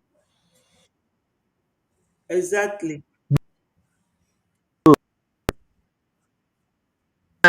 Anyị na side Oyo steeti. Si Ọgba steeti, si ebe ahụ ma lụọ ebe ahụ pụọ na Amazonia n'oke ndị abụ ndị Igbo. Ọ ya bụ the ethnic group number 1. Ethnic group number 2 wụ Western Nigeria. Ya bụ side ndị ofe mmanụ ndị Yoruba ruo na side boundary ha na Kwara steeti ya na Borno steeti. Ha bụ ndị gịnị Western Nigeria, ndị Yoruba, family Yoruba. Nke ọzọ ka na-akpọzi family ndị Hausa, si ebe ahụ rukwa na okenye na ndị Cameroon. So ọtụtụ n'ime ndị be anyị, ọkachasị ndị a na-asụ asụsụ izugbe, chie dat na a na-ekwu okwu ndị Igbo, no just 5 Southeast, ọ bụrụ 5 Southeastern state, a na-ekwu okwu the component of the main originary family. So anyị kwesịrị ịmali ihe otu a. Ihe a bụ ụfọdụ ihe na-enye nsogbu na-eme ụfọdụ n'ime anyị. N'ime nnwere onwe a, ha na-eche nọọ a na-ekwu okwu ndị Igbo bụ ndị na-asụ sọsọ izugbe. Etu a mụ na gị na-agba mbọ ịsụ akwa na skuul ka a na-amụta ya, because ọ bụ na ịgụrọ explain a little bit in English. Okay. Okay. I will explain it. Good. Say it in English. Good. So that you Good. understand. I will explain it in English to our people. So my sister taught us. Why I started speaking in Igbo, in Igbo dialect, is because we want to correct that negative impression that some of us had, especially those that are part of this struggle. They thought they misinterpret the meaning of Igbo. The meaning of Igbo is denoting or is pointing to those three ethnic groups that made up the so-called Nigeria, which is Igbo, Hausa, and Yoruba. And in terms of territorial integrity and boundary, Igbo started from the down part of Ore, then to Bini, then it extends, towards the lower Benue and lower Kogi state, then to our boundary with Ambazonia, down to the hinterland.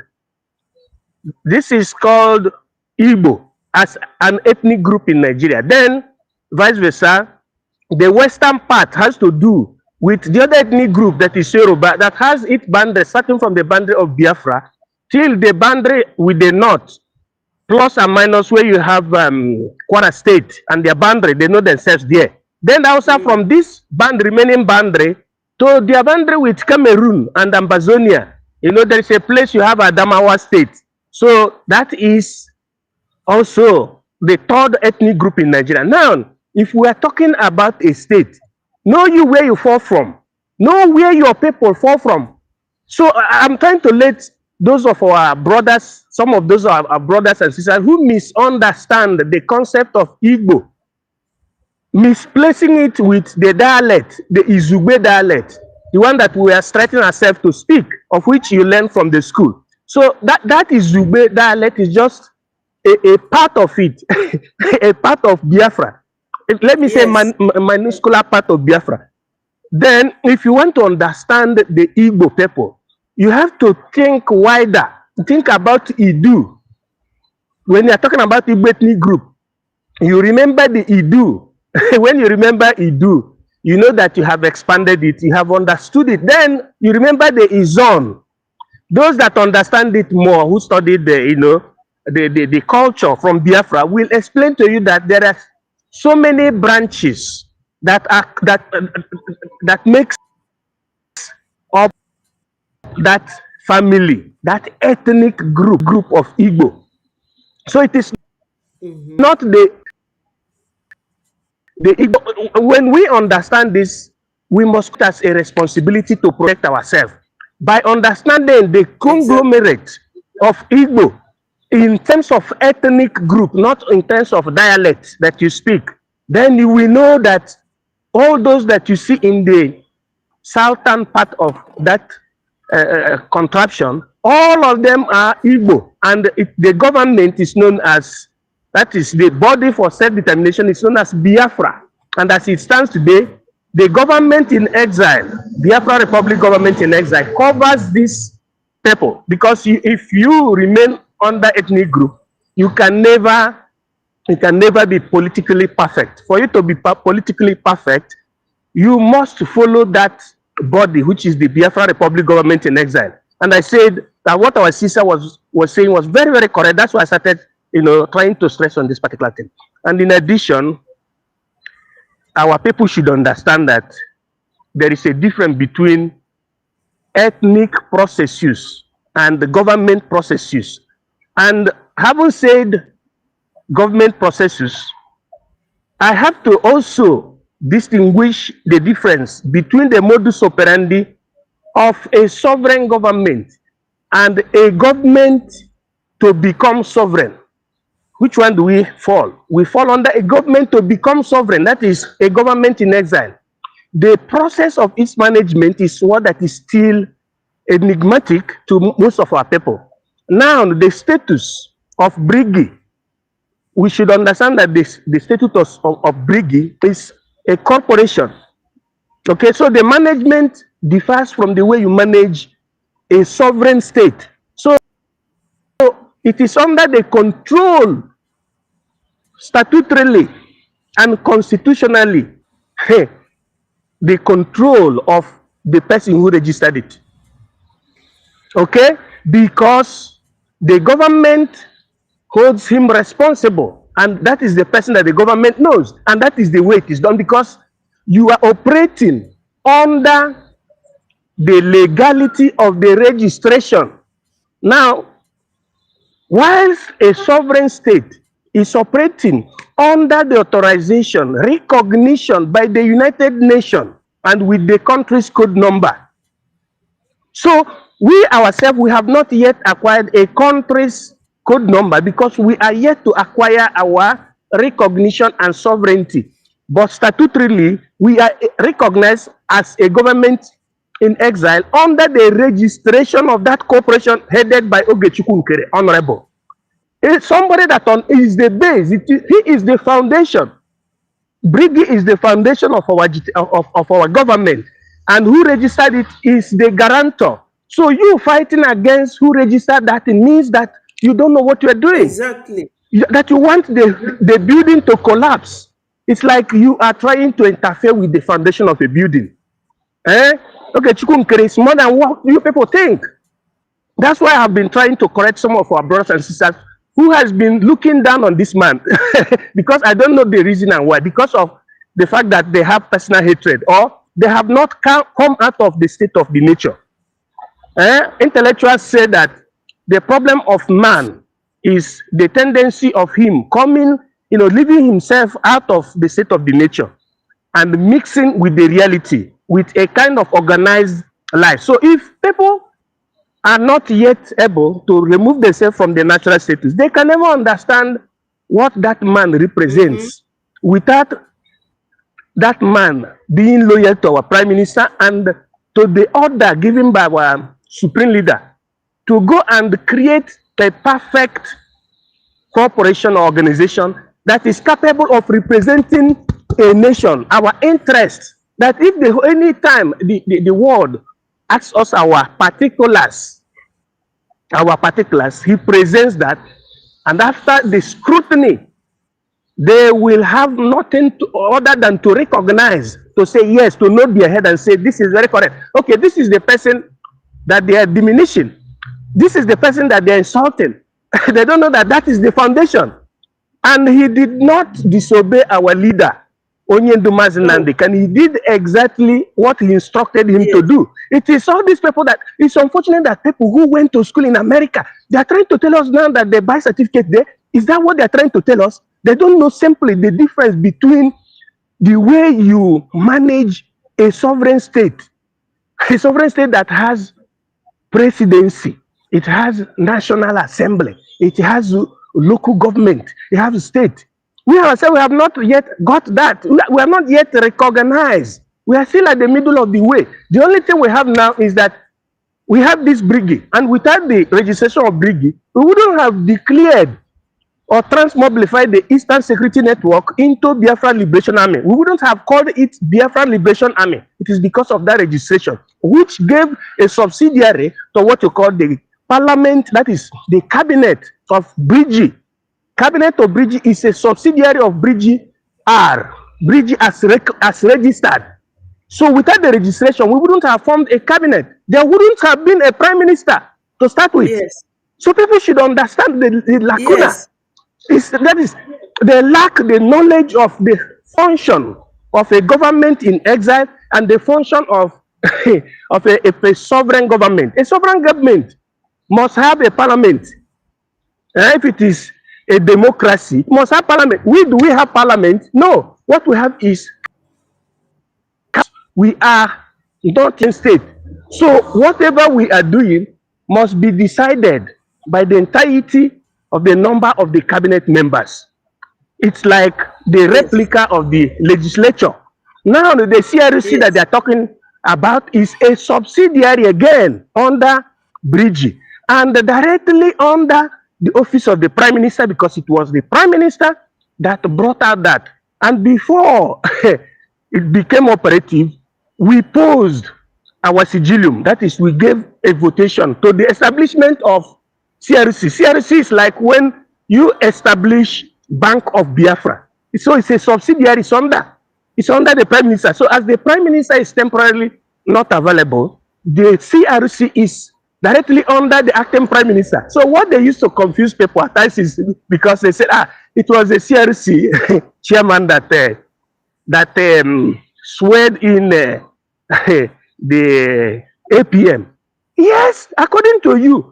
Have you ever seen, is it normal that A president should swear himself in. A president cannot swear. Somebody, a body must swear him in. Exactly. So, and the body is subordinate to the that body series is subordinate to the cabinet, because if CRC does what that is contrary to the will of the cabinet, it is declared null and void and has no effect of the law. Yes. So our people should simply understand this before I conclude, because I'm still on the way because of the noise.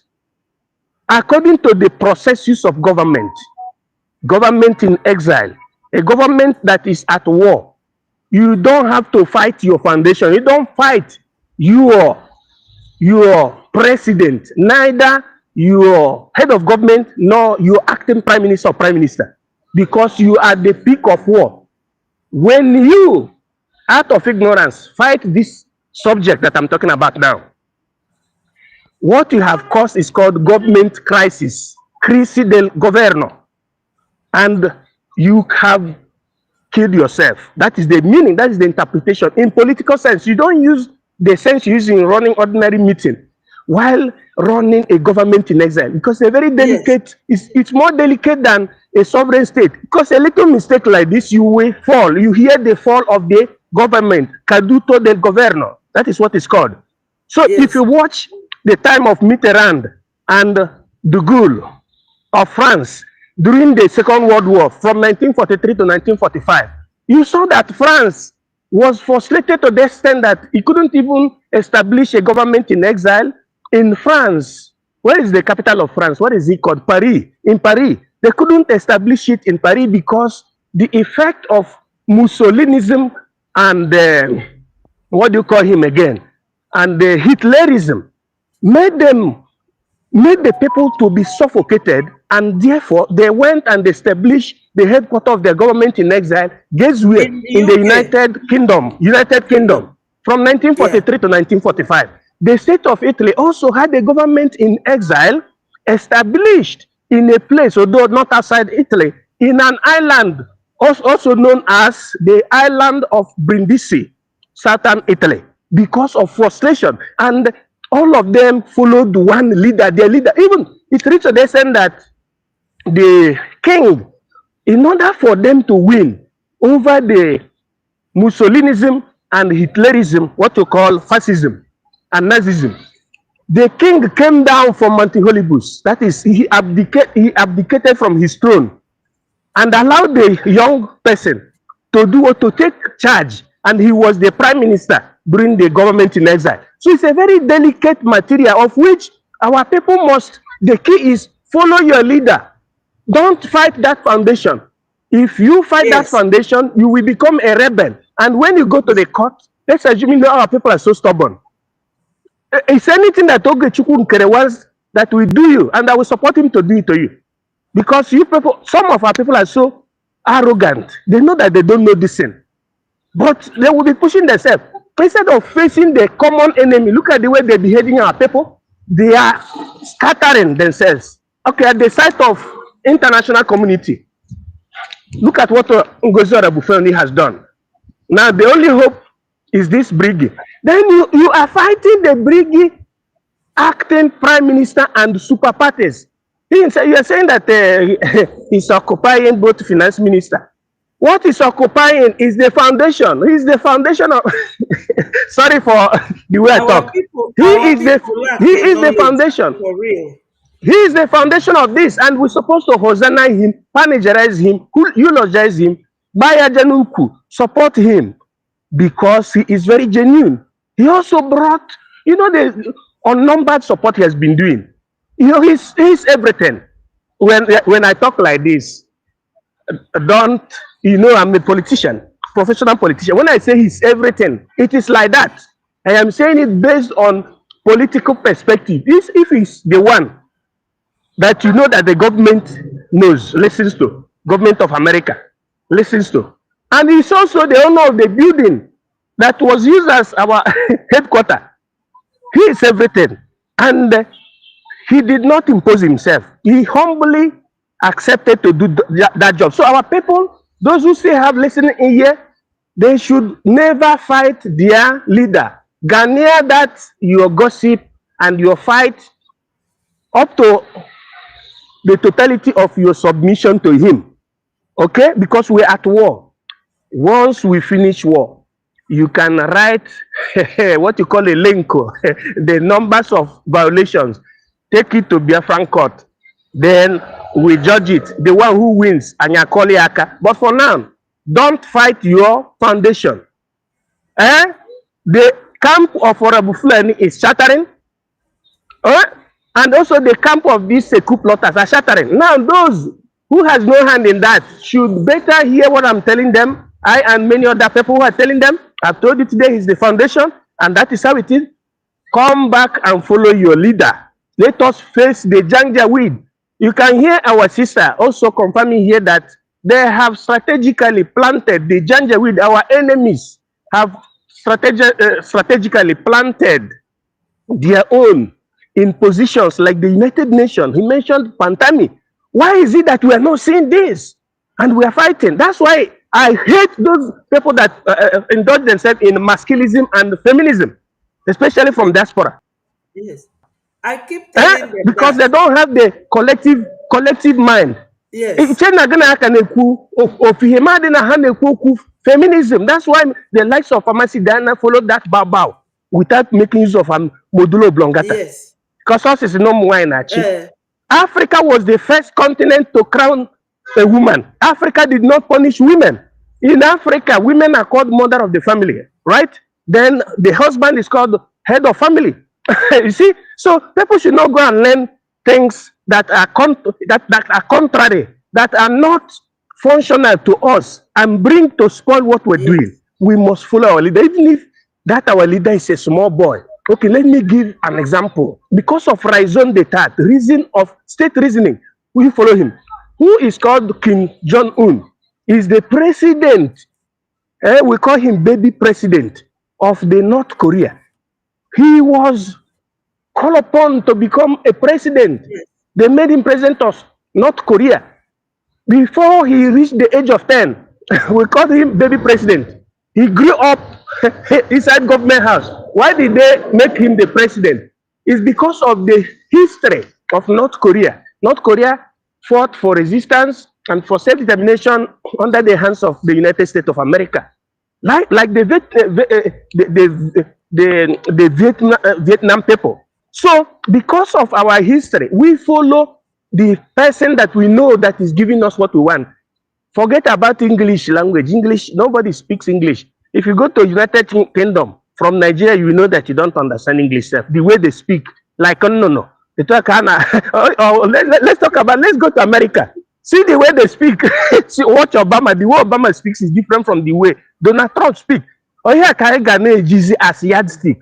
That is silly, man. We should be proud of we trying to work hard to create our own. By the time we create our own, we create our lingua franca, not even English. We can manage English. It's not our mother tongue. Let us be proud of our own. Let us be more serious and follow our leader. We are at war. That is the processes of government in exile. And I thank you for the opportunity. Sorry because of the way I speak, but that is the gospel truth. Yes. God bless you with my Thank mind. you so much. I do appreciate you. I will later interpret to our people. Ndị be anyị, ife ọ na-akọwala anyị bụ ife kpatalụ ị ga-eji wee solu breji gọọmenti. Ọnya bụ gọọmenti onye ndu na-agba mbọ kemgbe ka ife ọmụọ. And ọnya nwa register ya. And it eme organize, it manage ndị na-achọ inwere onwe fa the same way a nation nwegoro onwe esi manage. Ọ ife ọ na-akọwa. And na ihe ịrapụ breji na-achọ ife ọzọ, ịma na o nwere ife iji like Ngozi Orabufulani na Imam Madabụ of CRC. Ọ ife ọ na-akọwara anyị wee welu France na Italy wee meela anyị example. Ọ ife ọ na-akọwa ka anyị gee our sister tuto ntị. Ife o kwuru erika, mana ana m jot down points ga-enyere anyị aka. Maybe mbọsị ọzọ, but ka anyị gee our sister tutos ntị. Hello, my sister. I've just briefly explained to them what he was saying. You don't manage a sovereign nation the same way you manage a nation that wants to be recognized. It's not the same. Not yet. We need a little push with our ejema. This is the thing. So, my sister, go ahead. The mic is yours. No more interjection. Talk to Biafrans. Yeah, in secular secularum. Yeah, in secular secularum. Secularum. Yes, so I forgot to add amen. Hey, academic high easy Biafrans, we are gifted. Wow, my Are brother, gifted. mighty dot is here. You see, we are gifted. So you see, each time academic highness pick up mic, he is always letting us to know how government works. And Yes, he has been preaching this since the first accountability, which was Honorable Fulani, Ngozi since the Orabu Fulani. he has been preaching this over and over and over again. And I think was it when our APM came to the space with our Minister Success that he made that comment. Somebody asked him a question. I think it should be that day. He made this statement as well. I said, when somebody asked all these attacks, I think it was David that asked the question, and he said, how can you destroy a foundation? Remember, Yes, I think it was that day he came to space, something like that. He said you cannot destroy a foundation. And that yes. is what our the most handsome man, our academic highness, he's also reminding Biafrans this morning. Because I get confused at times when I say that. I say, even if you've not seen any other thing that our APM has done, can't you see the headquarters, his own house, that he has donated free I of charge, I tell you, for us to have a starting point, for us to have a roof over our heads and say, this is our headquarters?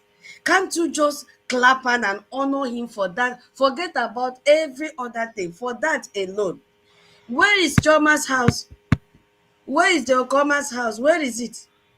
Why didn't the bald head man in Switzerland that cannot even open a liaison office, why didn't he donate it if he has any? What of Ajere? Is it that one room that he's staying that he will donate for to be our headquarters?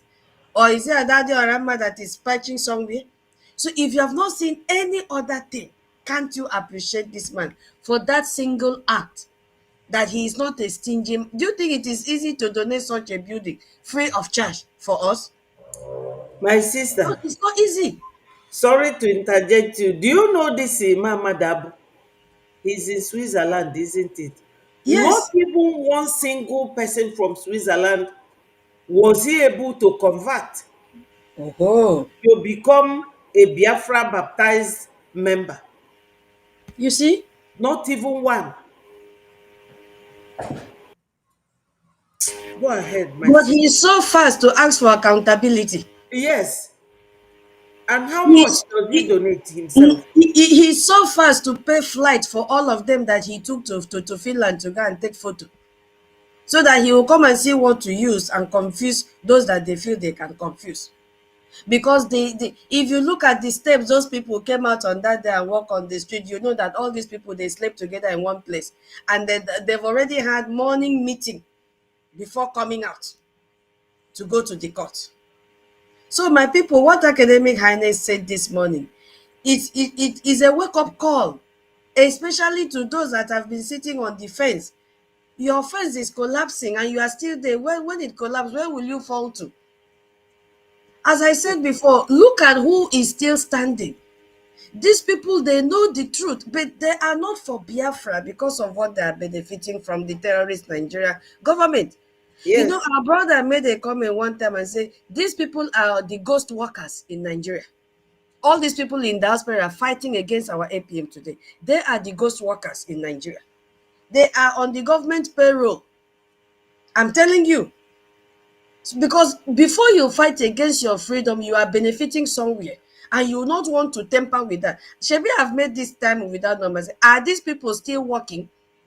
Are they still getting their pension? Especially I don't know. Something is wrong somewhere that all these things leads to the stomach. There is something they are benefiting from Nigeria and they don't want to let loose. That is why they are fighting anyone that will fight against Nigeria so that their stomach will continue to be doing brugudu pro for something to enter. Because I see no reason why a human being will see those that are being killed on a daily basis and they are fighting against those that are making sure that our lands are safe. It is a pity. So as I said before, Biafrans, who are those that are fighting? Which defense? Ngozi came out last week and said she's rebranding and that she has changed the name to USB Defense, USB Police, USB this, USB Liberation Army. So many rebranding. Is that what our PM did? No. Ever since our APM took up this mantle, have you seen him change anything?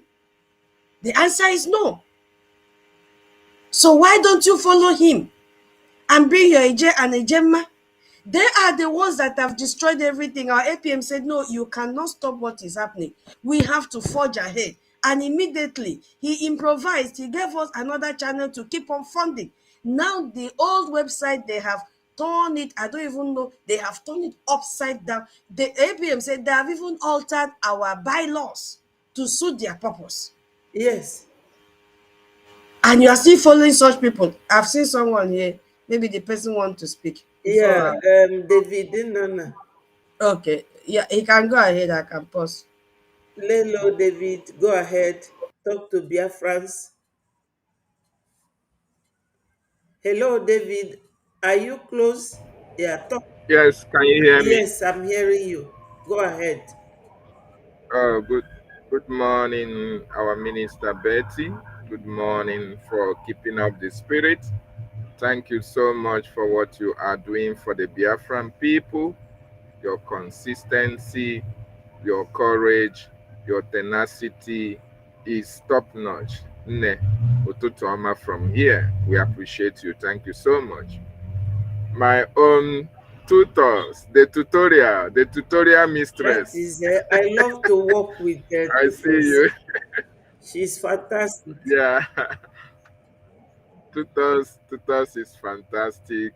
Was really chosen, and there is something that has happened in this journey for our freedom. Yes, Nobody is indispensable. Nobody is indispensable. If you think that the what you are doing for the Biafran people can come up your head, therefore you want everybody to think that without you nothing can happen.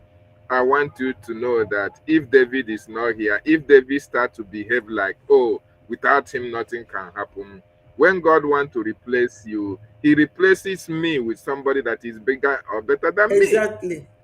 That is how it works. Yes, So when you are working for the Biafran people, work with all your heart. Don't even think that, oh, that without you nothing will happen. Even the Bible said that if people cannot worship God, that he is going to raise up stones and stones will come and worship him. exactly. And this is Biafra. Biafra is God's kingdom on this planet Earth. If you find yourself in a position that you were chosen, that you were called upon to speak, to fight, to act for Biafran people, I want you to understand that God will imbibe with you, God will equip you with all the necessary material that you need to work. But once you come out and want to show that without you nothing will happen, God will take away that light from you. And that is what has happened in this journey for a lot of people who think that they are indispensable. So, tutors, I really appreciate you, my sister. Continue what you are doing. The light of God will continue to shine upon people like you who have taken up that mantle to work for the betterment of their people. Very, very important Yes, that Biafrans understand it. Having said that, there is something that somebody you said sometime. Yes, it is you, Betty, that said it right now. You said that Imam Madabo is in Switzerland He has not been able to convert anybody to Biafra. Why do you think he will convert somebody to Biafra? To me, Switzerland is the headquarters of Ndesabo, the great sabos of this world. Is Chike Doziem, is he not in Switzerland? Exactly. Chike Doziem is in Switzerland.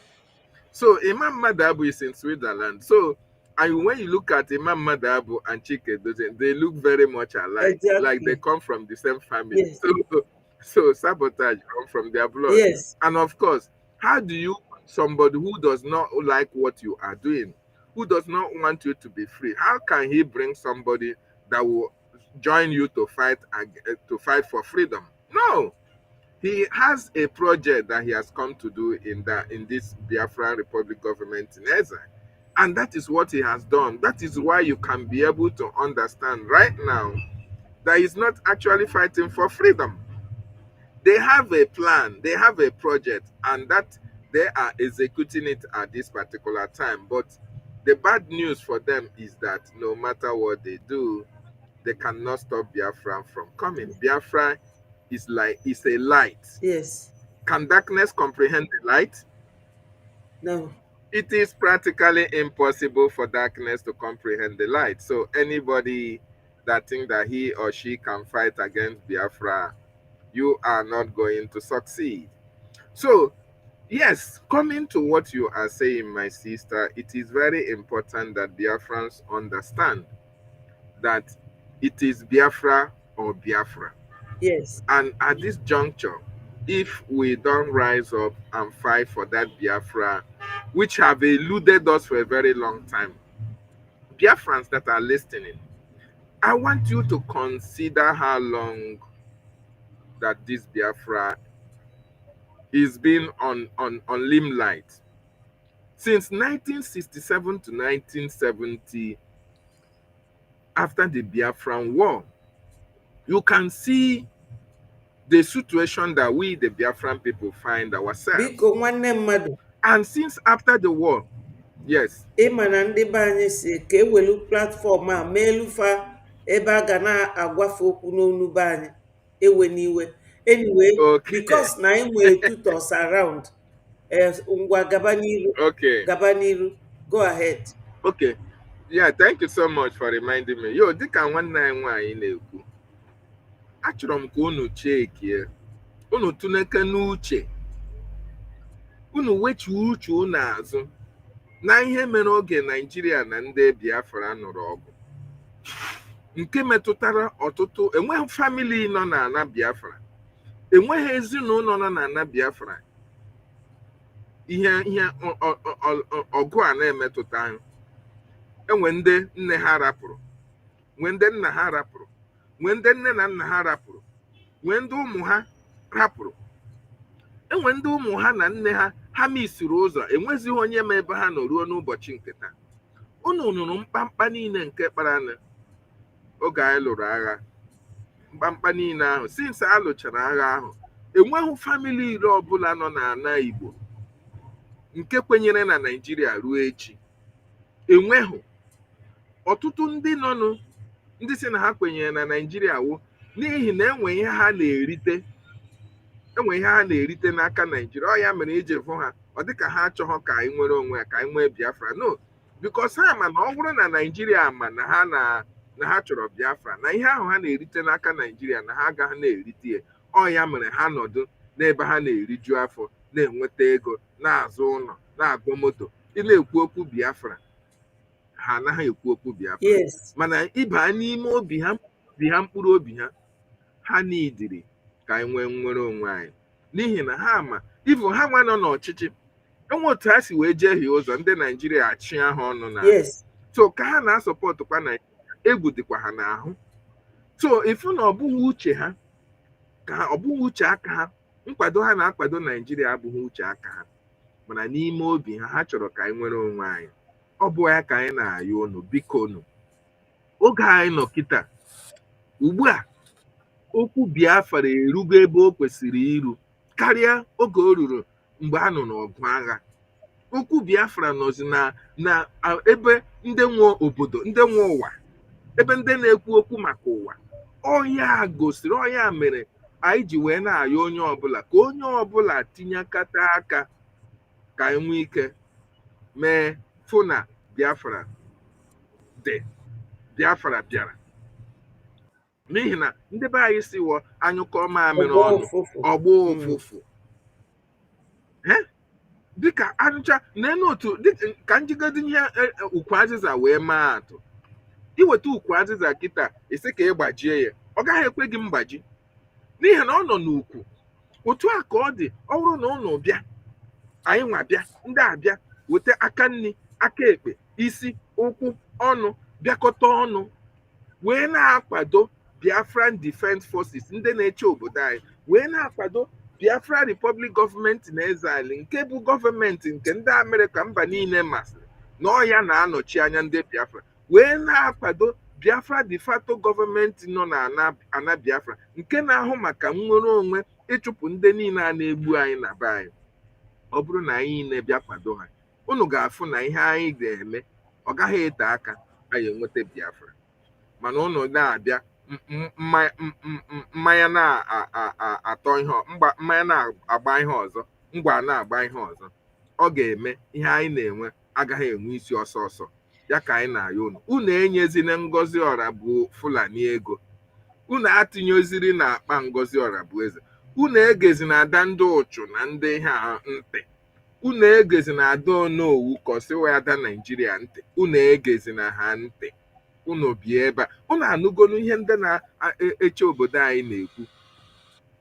General Major General Gentle dị Yahoo, ọ pụtara gwa mba niile, gwa ndị Biafra niile na ọ bụ naanị n'aka Government of Biafra BRGIE na our acting Prime Minister Ogechukwu Nkere, ọ bụ ya bụ onye na-agbata ọsọ enyemaka mgbe ọbụla ha si nekwa na ha chọrọ ihe ha ji echedo obodo anyị, na ọ bụ Ogechukwu Nkere wee onye na-aza ha okwu. Ka ezi unu ga-eji hapụ ebe a na-echi ọzọ gawezi ebe a na-arụ agụ isi? Unu gaziri were n'ego na-enye Ngozi, na-enye ada Onowu, na-enye ada ndị ụchụ, na-enye ịma mmadụ abụ. Mana ndị ahụ kwesịrị ego ahụ kwesịrị ịdị na-erute n'aka ka ha nwee ike na-ego ngwa ahụ a ga na-eji na-echedo obodo anyị. Ego unu na-atụ anaghị erute, unu aka nọrọkwa na-atụ ego. Biko unu ọ chọkwara nnwere onwe, unu ọ chọkwara nnwere onwe ndị be anyị? Bikonu ka anyị na-ayọ unu n'oge a dịka ugbu a. Our acting Prime Minister Ogechukwu Nkere agwago anyị na ihe niile na-eme n'ala anyị na ọ nọzi na tebụl ndị Amerịka. Ọ fọziri anyị wee pụta n'oge a kịta wee kwado aka, wee gbakọ aka, wee kwado ya nwa bụ Ogechukwu Nkere, kwado gọọmenti anyị ka anyị nwee ike fụ na ihe niile a na-eme ịfụ na Amerịka recognizere anyị, na ha matara sị anyị ga-anwere onwe anyị na o nwere isi. Tụ onye ọbụla bịanụ ka anyị tikata aka ọnụ ka anyị nwee ike nweta Biafra anyị na-achọ. Ndị be anyị biko ayọ ka anyị na-ayọ, n'ihi na o tekwana n'aka ka anyị malụ ma ọ ga-ekwu okwu. Ịntanetị na-enye ya nsogbu. Hardcore, go ahead. Hello, Hardcore. Hello, Hardcore, are you there? Ịntanetị na-enye ya ezigbo nsogbu, otherwise ị continue kwa. Hello, Hardcore.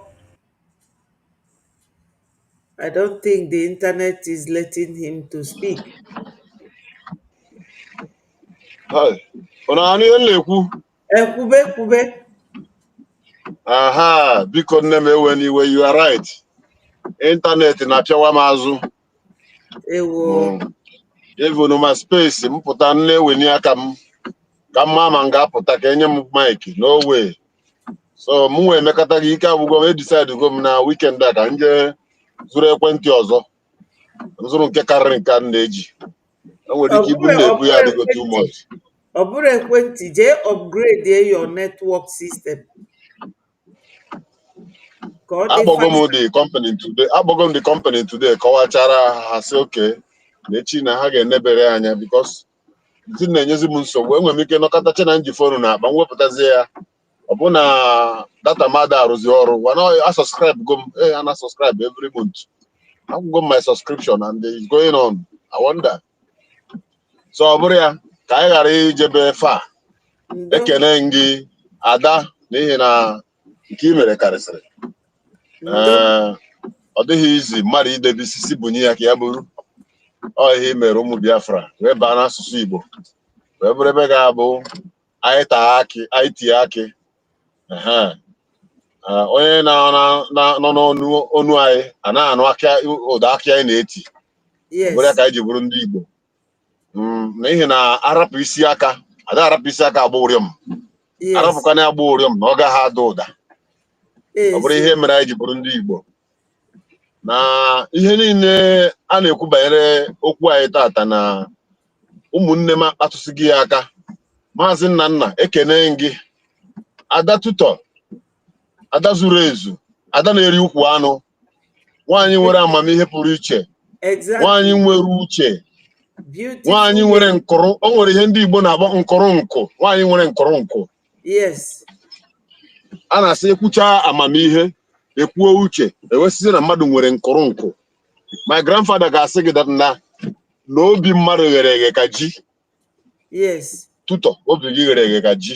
Exactly. And that is why you na-ekwu okwu you don't miss word because your heart is as pure as what is coming from your mouth.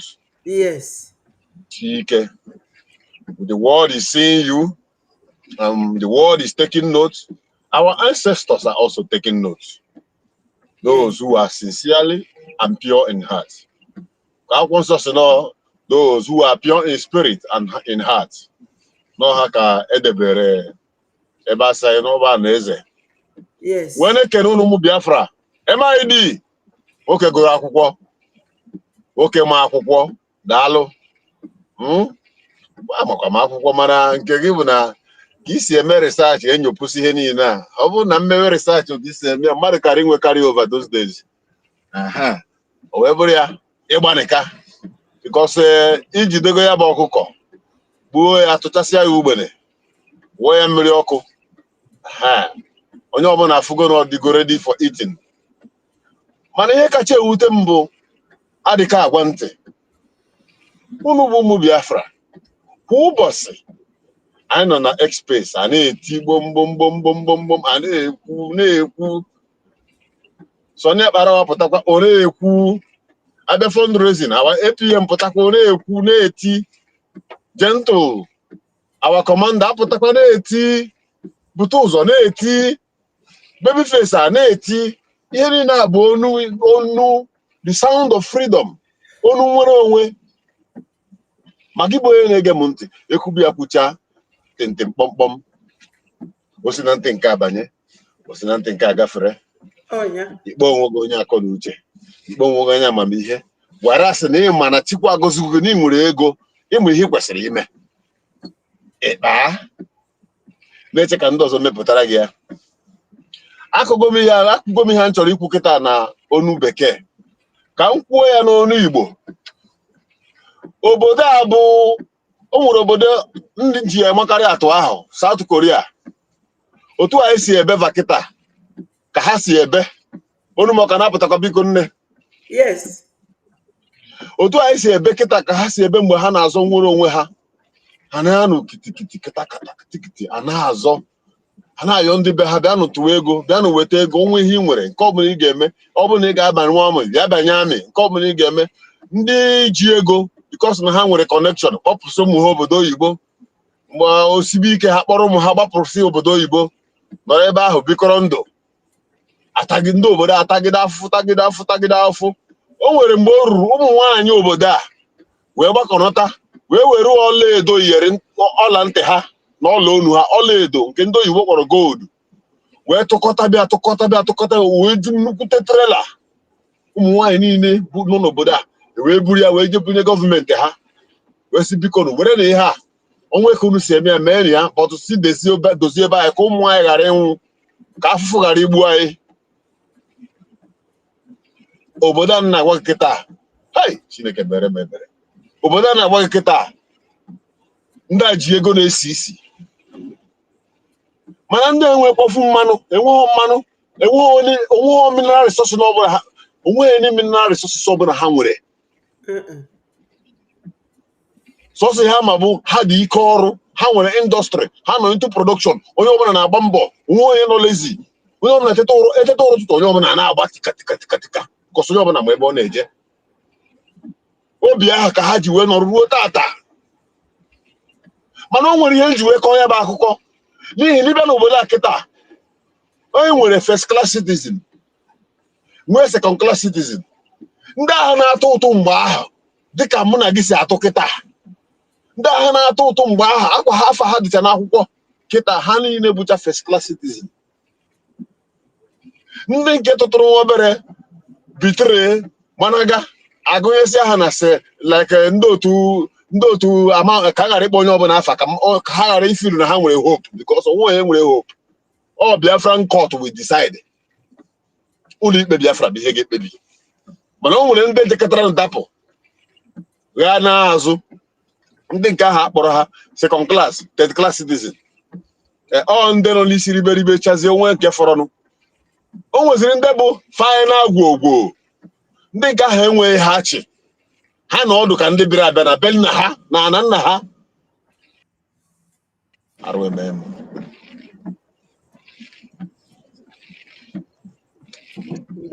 alụwa m emekwa gị nke na-eme or your internet again.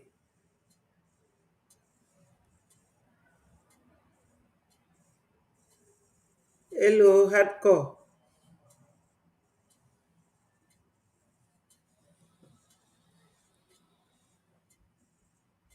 Me from hearing me, from seeing me, from I just want to make a quick statement or correction or whatever, however.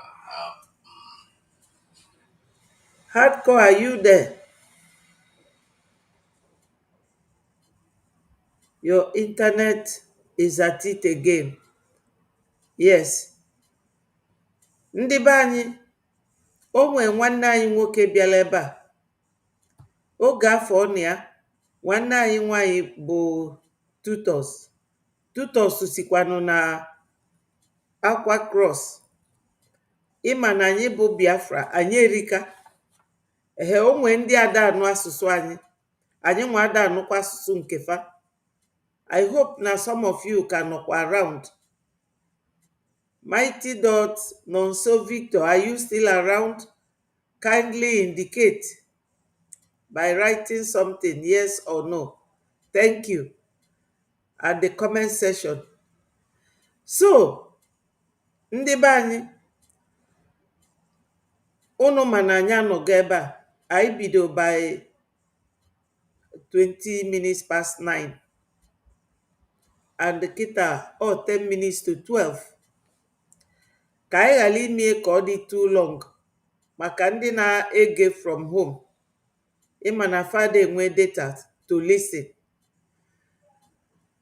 Ife our brother bụ academic highness, ife ọ na-ekwu ọ dị mkpa maka ndị nke nọ na fence, ndị si nọ mgbe PM pụtara ka fa ga-join kwa back, ma ọ nọ mgbe onye ndu pụta. Ọ bụrụ na anyị niile chebe onye ndu, ịmakwa na Fulani ga-run by over etu afa si run Benue and Plateau, run Zamfara. Kita afa na ndị Boko Haram na chizi na Benue State and all these states. Ifefa chọrọ ịbịa mebe anyị.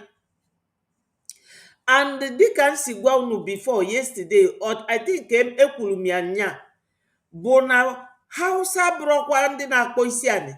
Ndị Fulani abịa weta mfa ịkpọ isi anị. Ọ dịzịa ka Hausa niile ọ na-akpọ isi anị. Mana ụfọdụ ndị Hausa dịka Kaduna bụ Christians. Plateau State bụ Christians. Benue Christians.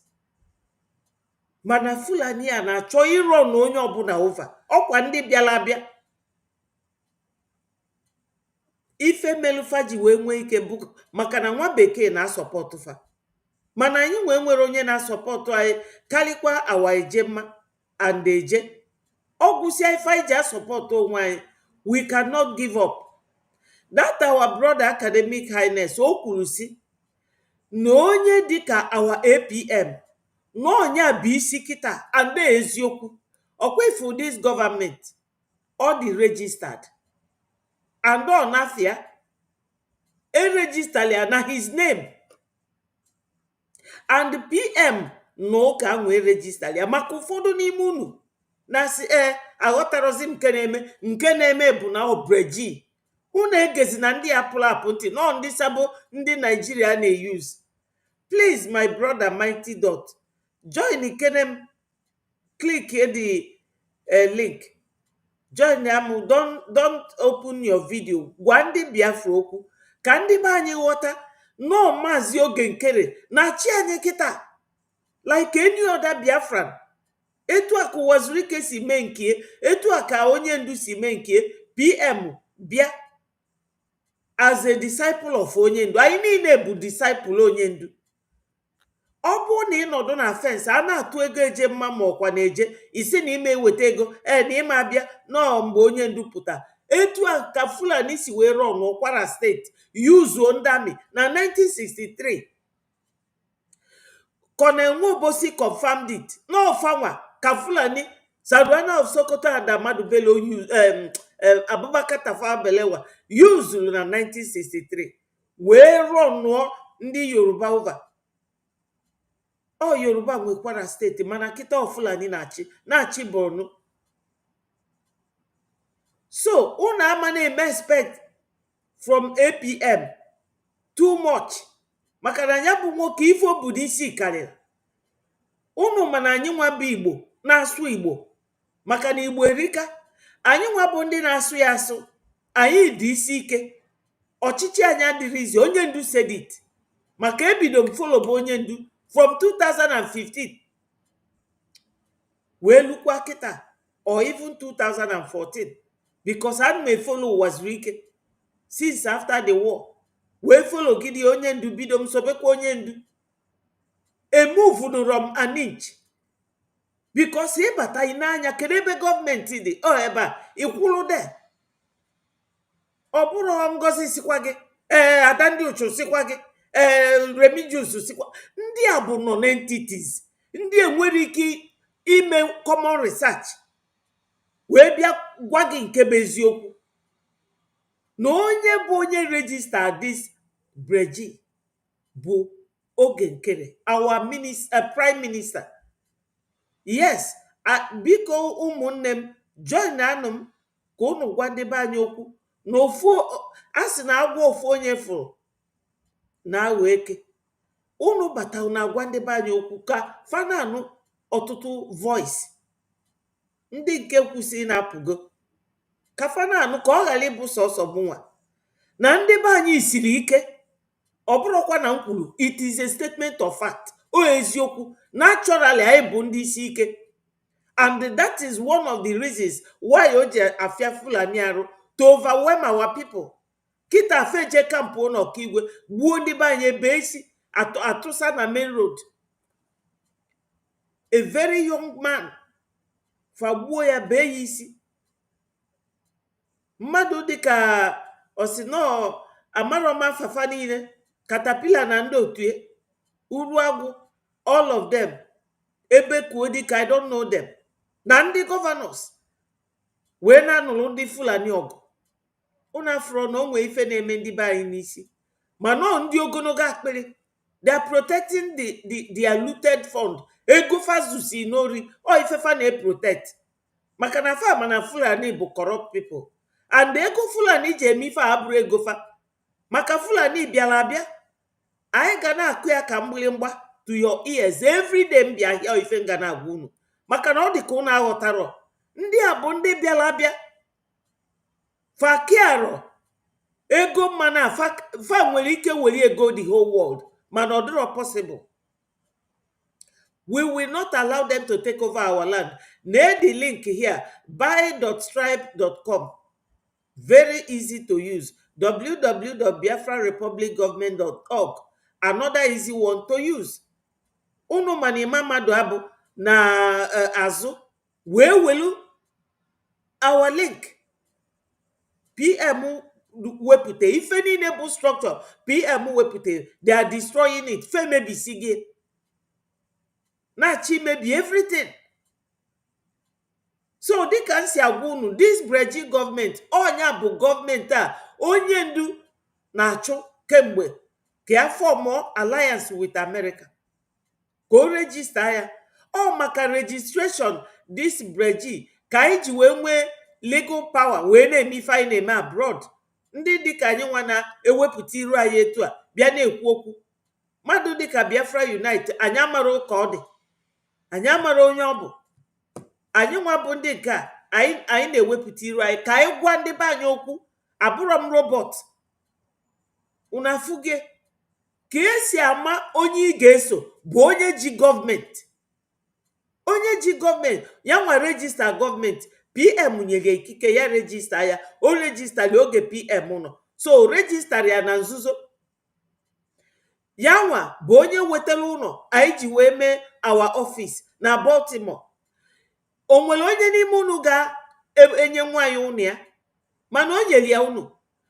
So if unu ga-aghọta bụ na nwa bekee fa na ndị Fulani ji be anyị na-agwa ndị Fulani ife niile afa na-eme.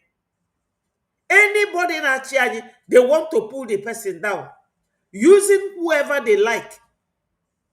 Una nọzina na fence maka na Fulani na-anala anyị be anyị step by step. Etufa si wee nalụ ndị Yoruba Kwara steeti. Unu afụgie maka na anyị batara n'ebe ahụ na-achọ kedu news will not happen ma ọ bụ na ịtụrụ ego.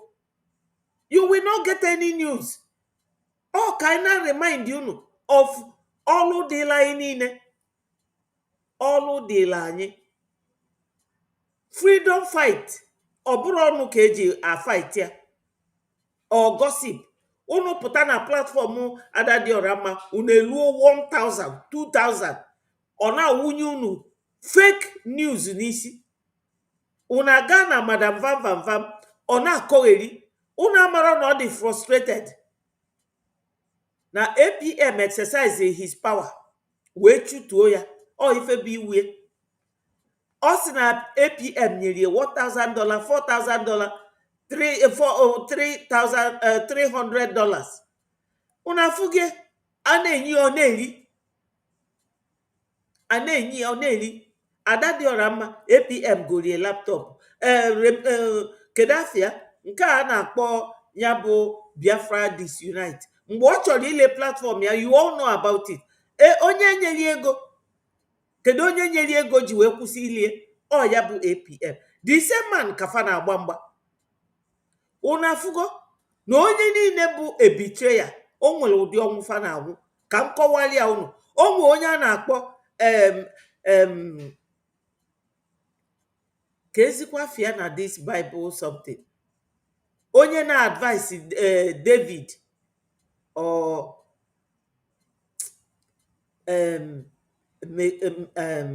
Melchizedek or something. Ọ na-advise David. Nwa David a na-akpọ Absalom wee chọọ ya overthrow nne ya, si na nne ya adịgo agadi ya pụọ ka ya chịba. Ya bụ nwoke wee jee rapụ David jee sobe nwa David. David wee yuzuzie number 6 wee send ya another person. Onye nke anwa bịa tụatia ife niile that other person na-agwa nwa David. Nwa David gebezi onye nke anwa nne ya zite na nzuzo gebie ntị. Ifele wee mebe onye nke ọzọ. O jee kwụọ ụdọ gbuo onwe. Oge Judas lelu Jesus Christ, betrayal, emesi megini, o jee kwụọ ụdọ. So any betrayal ọ ka unu ga-esi na anwụ. Anybody be betrayer in this world, that is the way they die. Are you back? Adanne. Gaa n'iru. Efugoro ihe na-agwa gị na I understand. I understand. I want to adjust me in the short because ụmụ Biafra unu ewe na iwe. Mba. O mekwa ọzọ. Oh no.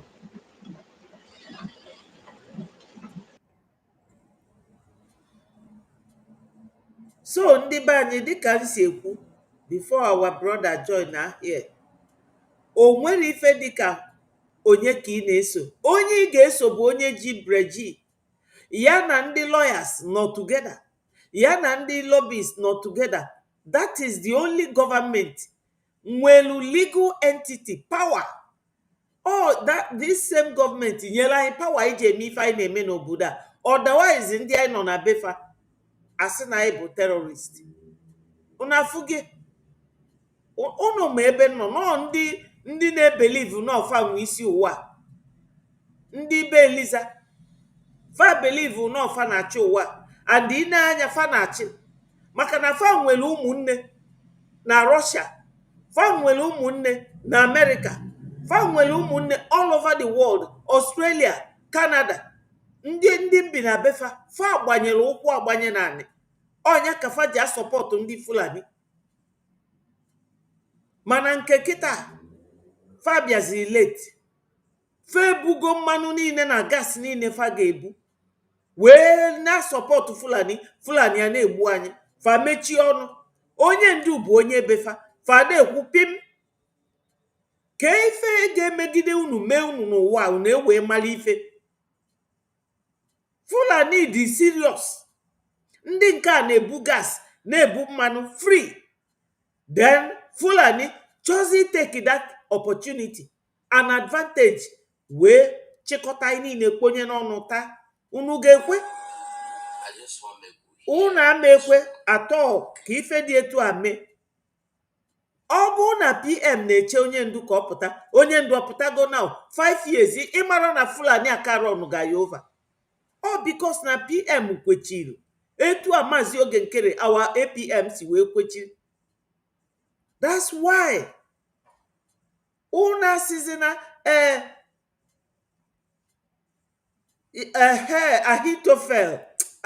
Solomon ọ ga-adịrị gị mma. Ahitofel bụ onye advisor King David.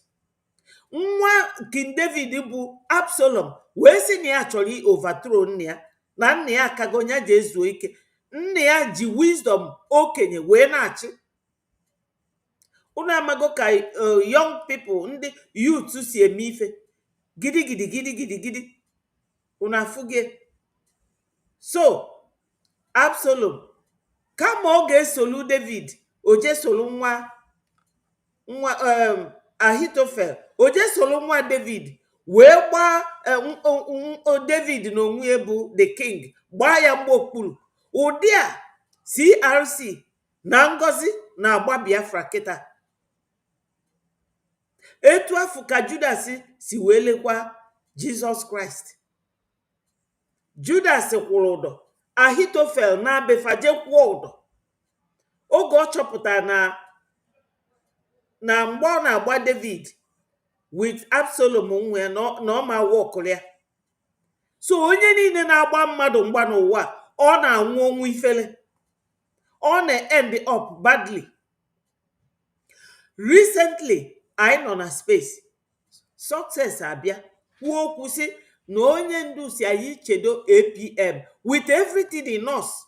Ọ bụrụ joke, maka na onye ndu anụgo the step our APM na-etake. APM ọ ga-egbulu n'onwe, ọ megbula ya onwe. Ụnọ big office anyị nwere na America today bụ ụnọ ya. Ụnọ o ji ego ewe ego o wee nye Biafra.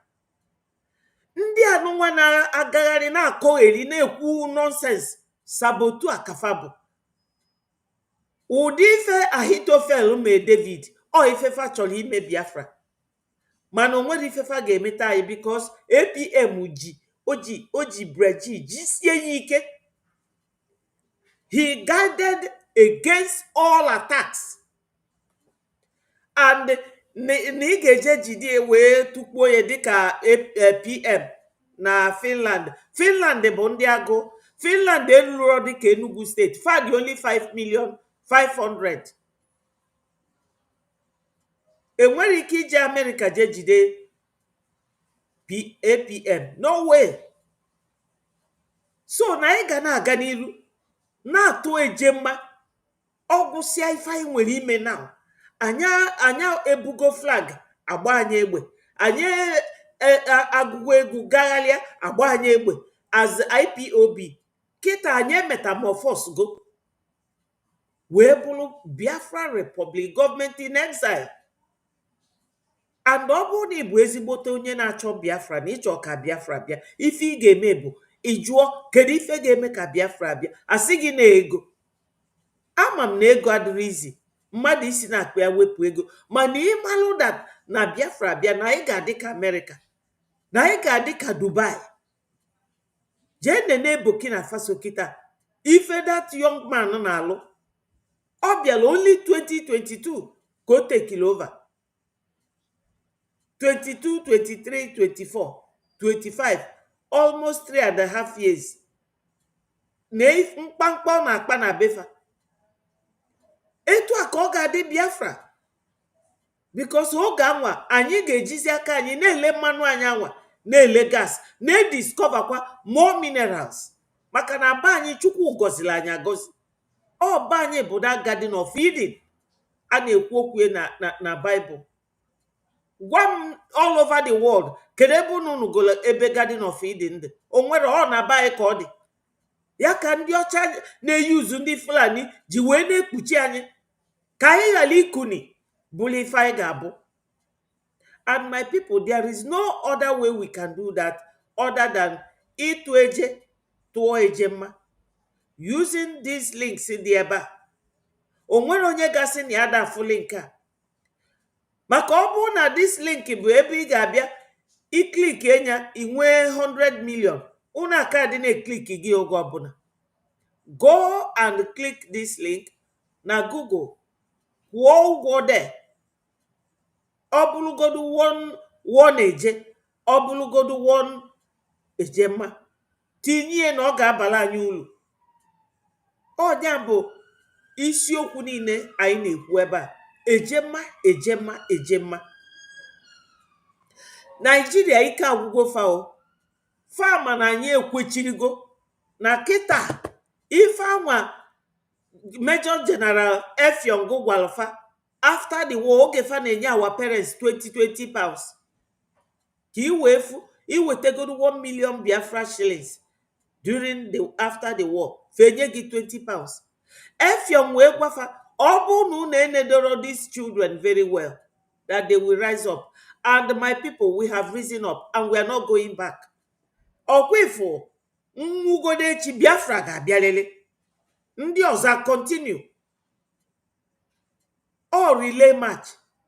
O nwere ebe m na-emove eje. Ọkwefo this breji o ife onye ndu na-achọ kemgbe. From onye ndu to PM. From PM to APM. We don't have two governments. And my people, ọ bụ na Ima mmadụ abụ na ndị otu na fa nwelu this government in their hands, I would have given up. Mana fe nwere ya. They have no legal backing. Enwere ife iwu gọọmenti na-echedofa fe nwere ya. And ife faka ji wee na-ete fulafula na-agagharị bụ because na faka fụrụ ngozi n'ime nga. Chee ka ikpe ngozi bido, ọ ga-anọ n'ime nga. Maka na afụgo m na fa niile all this title fa nwee nọ nke ezutere ezute. Dr. This, Professor This, asịkwasịrọ. Mụnwa abụrọ m doctor, abụrọ m PhD, abụrọ m nke ọzọ, abụrọ m nke a. Mana ejisiri m ike wee nwee uche malụ na m ga-ene anya onye jide gọọmenti na onye afọ ka m ga-eso. And no movement until I form something different. So onye anọzina na fence, anyị enwero fence. Biafra enwero ozi fence. My people. Yes, my brother, talk to Biafras. Go ahead.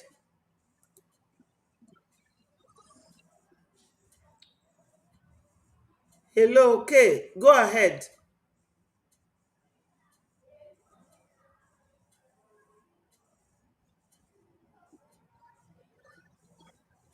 Are you there? Kwube no, Kwube, go ahead. Ew. Internet have a very big problem. Serious challenge for my people. So Biafrans, onwekwa ife ọzọ anyị na-ekwu.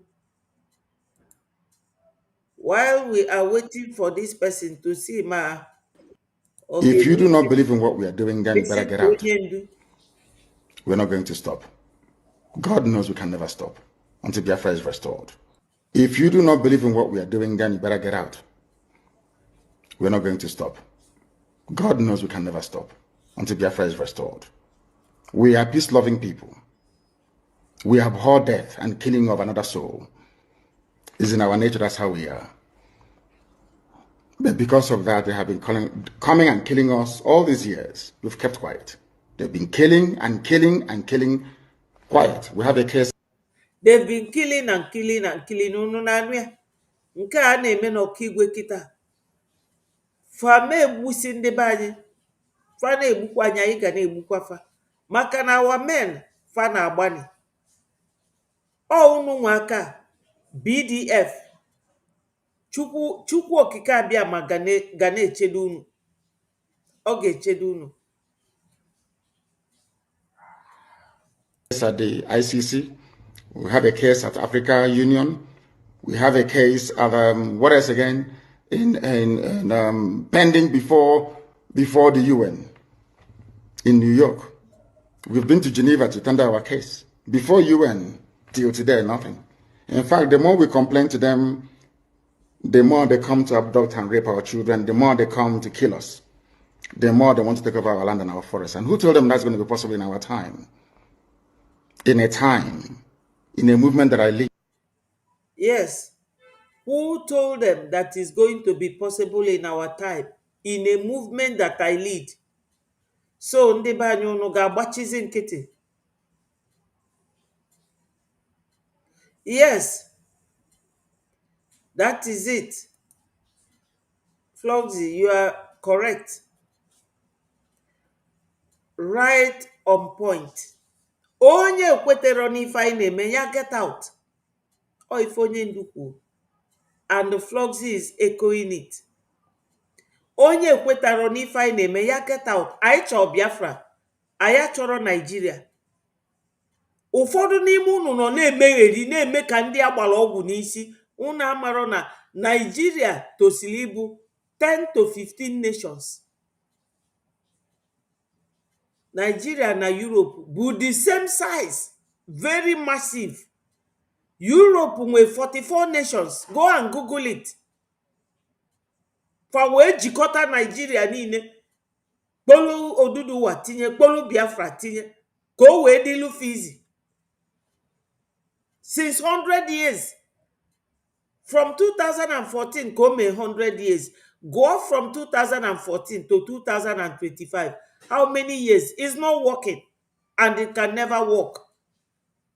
Etu akafa si kerisi onwe fa na Europe. Isi UK na-aga France 45 minutes. Dịka isi Lagos ga Enugu. So from Lagos to Enugu, they can one nation. Enugu to Port Harcourt 45 minutes. Another nation. Ọ ife Europe bụ. Kafa wee ji nwayọọ na-alụkwata onwe fa. Ndị be anyị chee na echiche. Think. So that you will know where you want to belong. It only belong to Nigeria ka Biafra. Maka na other Nigerians ada aghọta. A na-akọwala unu na na ife na-eme. Unu ada aghọta. Kịta na-egbu ndị be anyị. Onye na-atụ ego. Ị na-esevu ego. Isevusi ego ebee ka iji eje. Ọ akụluo unu amala onye kpalia. Mana ana m ajakwa ike ndị nke na-atụ ego before. Ụmụnna anyị nọ here. Mmadụ dịka Mighty Dot nọ nso. Fa na-atụ ego. Tutors. Mụnwa na onwe m ana m eme ka ike ram. You know. Onye ọbụla bịa na-atụnye ego. Na-atụnye ego. Ka anyị wee nwee enough money in the kitty to do two things now. BDF and our lobbyists.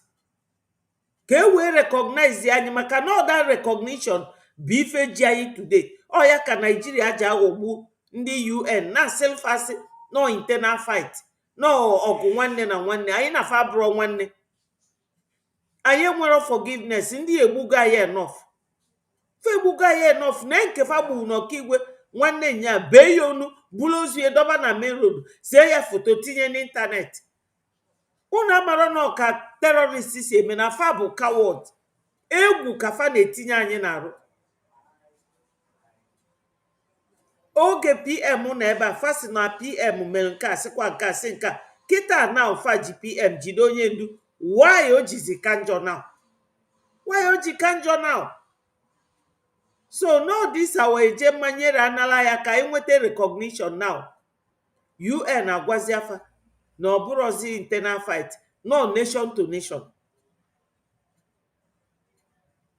So my fellow Biafrans, tụọ na-eje mma, tụọ na-eje mma, tụba na ego na anyị nwere reason for that eje mma to be paid. Anyị nwere reason for asking you to donate. O nwere onye ọ na-aba na akpa ya. Our commander gentle na-ekwu oge ọbụla n'ọsọsọ only Maazị Oge Nkere bụ onye na-eme ka fa nweta ifefa ji anụ ọgụ. Unu afụ gị? So you have to follow the government. Bịa tụọ ego ka onye ndu wee dị happy ebe ahụ ọ nọ, maka o nwere ife na-eme ya happy. Ọ ghọtara ife na-aga ndamchọ na ndị ọkaikpe ya da-agwụ ya na a na-egbu ndị be anyị na Okigwe maka fama na ọma dị ya mma n'obi. Beto anyị nwa bụ ndị dị free na-agagharị agagharị ka ọ dị ịlụ ịma na ife anyị tosiri ime. Nya ka Breji Media team ji agwa unu na ife a ga-eme, na ife a ga-eme. Bikonu my people, I will leave you here because I have been here going to 3 hours. Ọ na-abụ the video dị long, ndị nọ n'ụlọ si na fa enwe data to watch till the end ka fa wee nụsịa ife niile anyị na-ekwu. So m ga-arapụ na ebe a n'ike nke Chukwu Okike abịama. Ụtụtụ echikwa aga m abịa. O nwee ife mere m ga-eme ka unu mara. I will love you and leave you here and say that all must hail Biafra. Peace, progress, unity and equity. Lotekwan my people. Okoko ndem gwara during the war na onye ndị ilo gbara gburugburu na-eche ndụ ya nche mgbe niile. Ụmụ Biafra, unu alarụkwa n'ụla. Bye bye from here. I love you all and we should be united and love and help and support one another. Thank you, my people.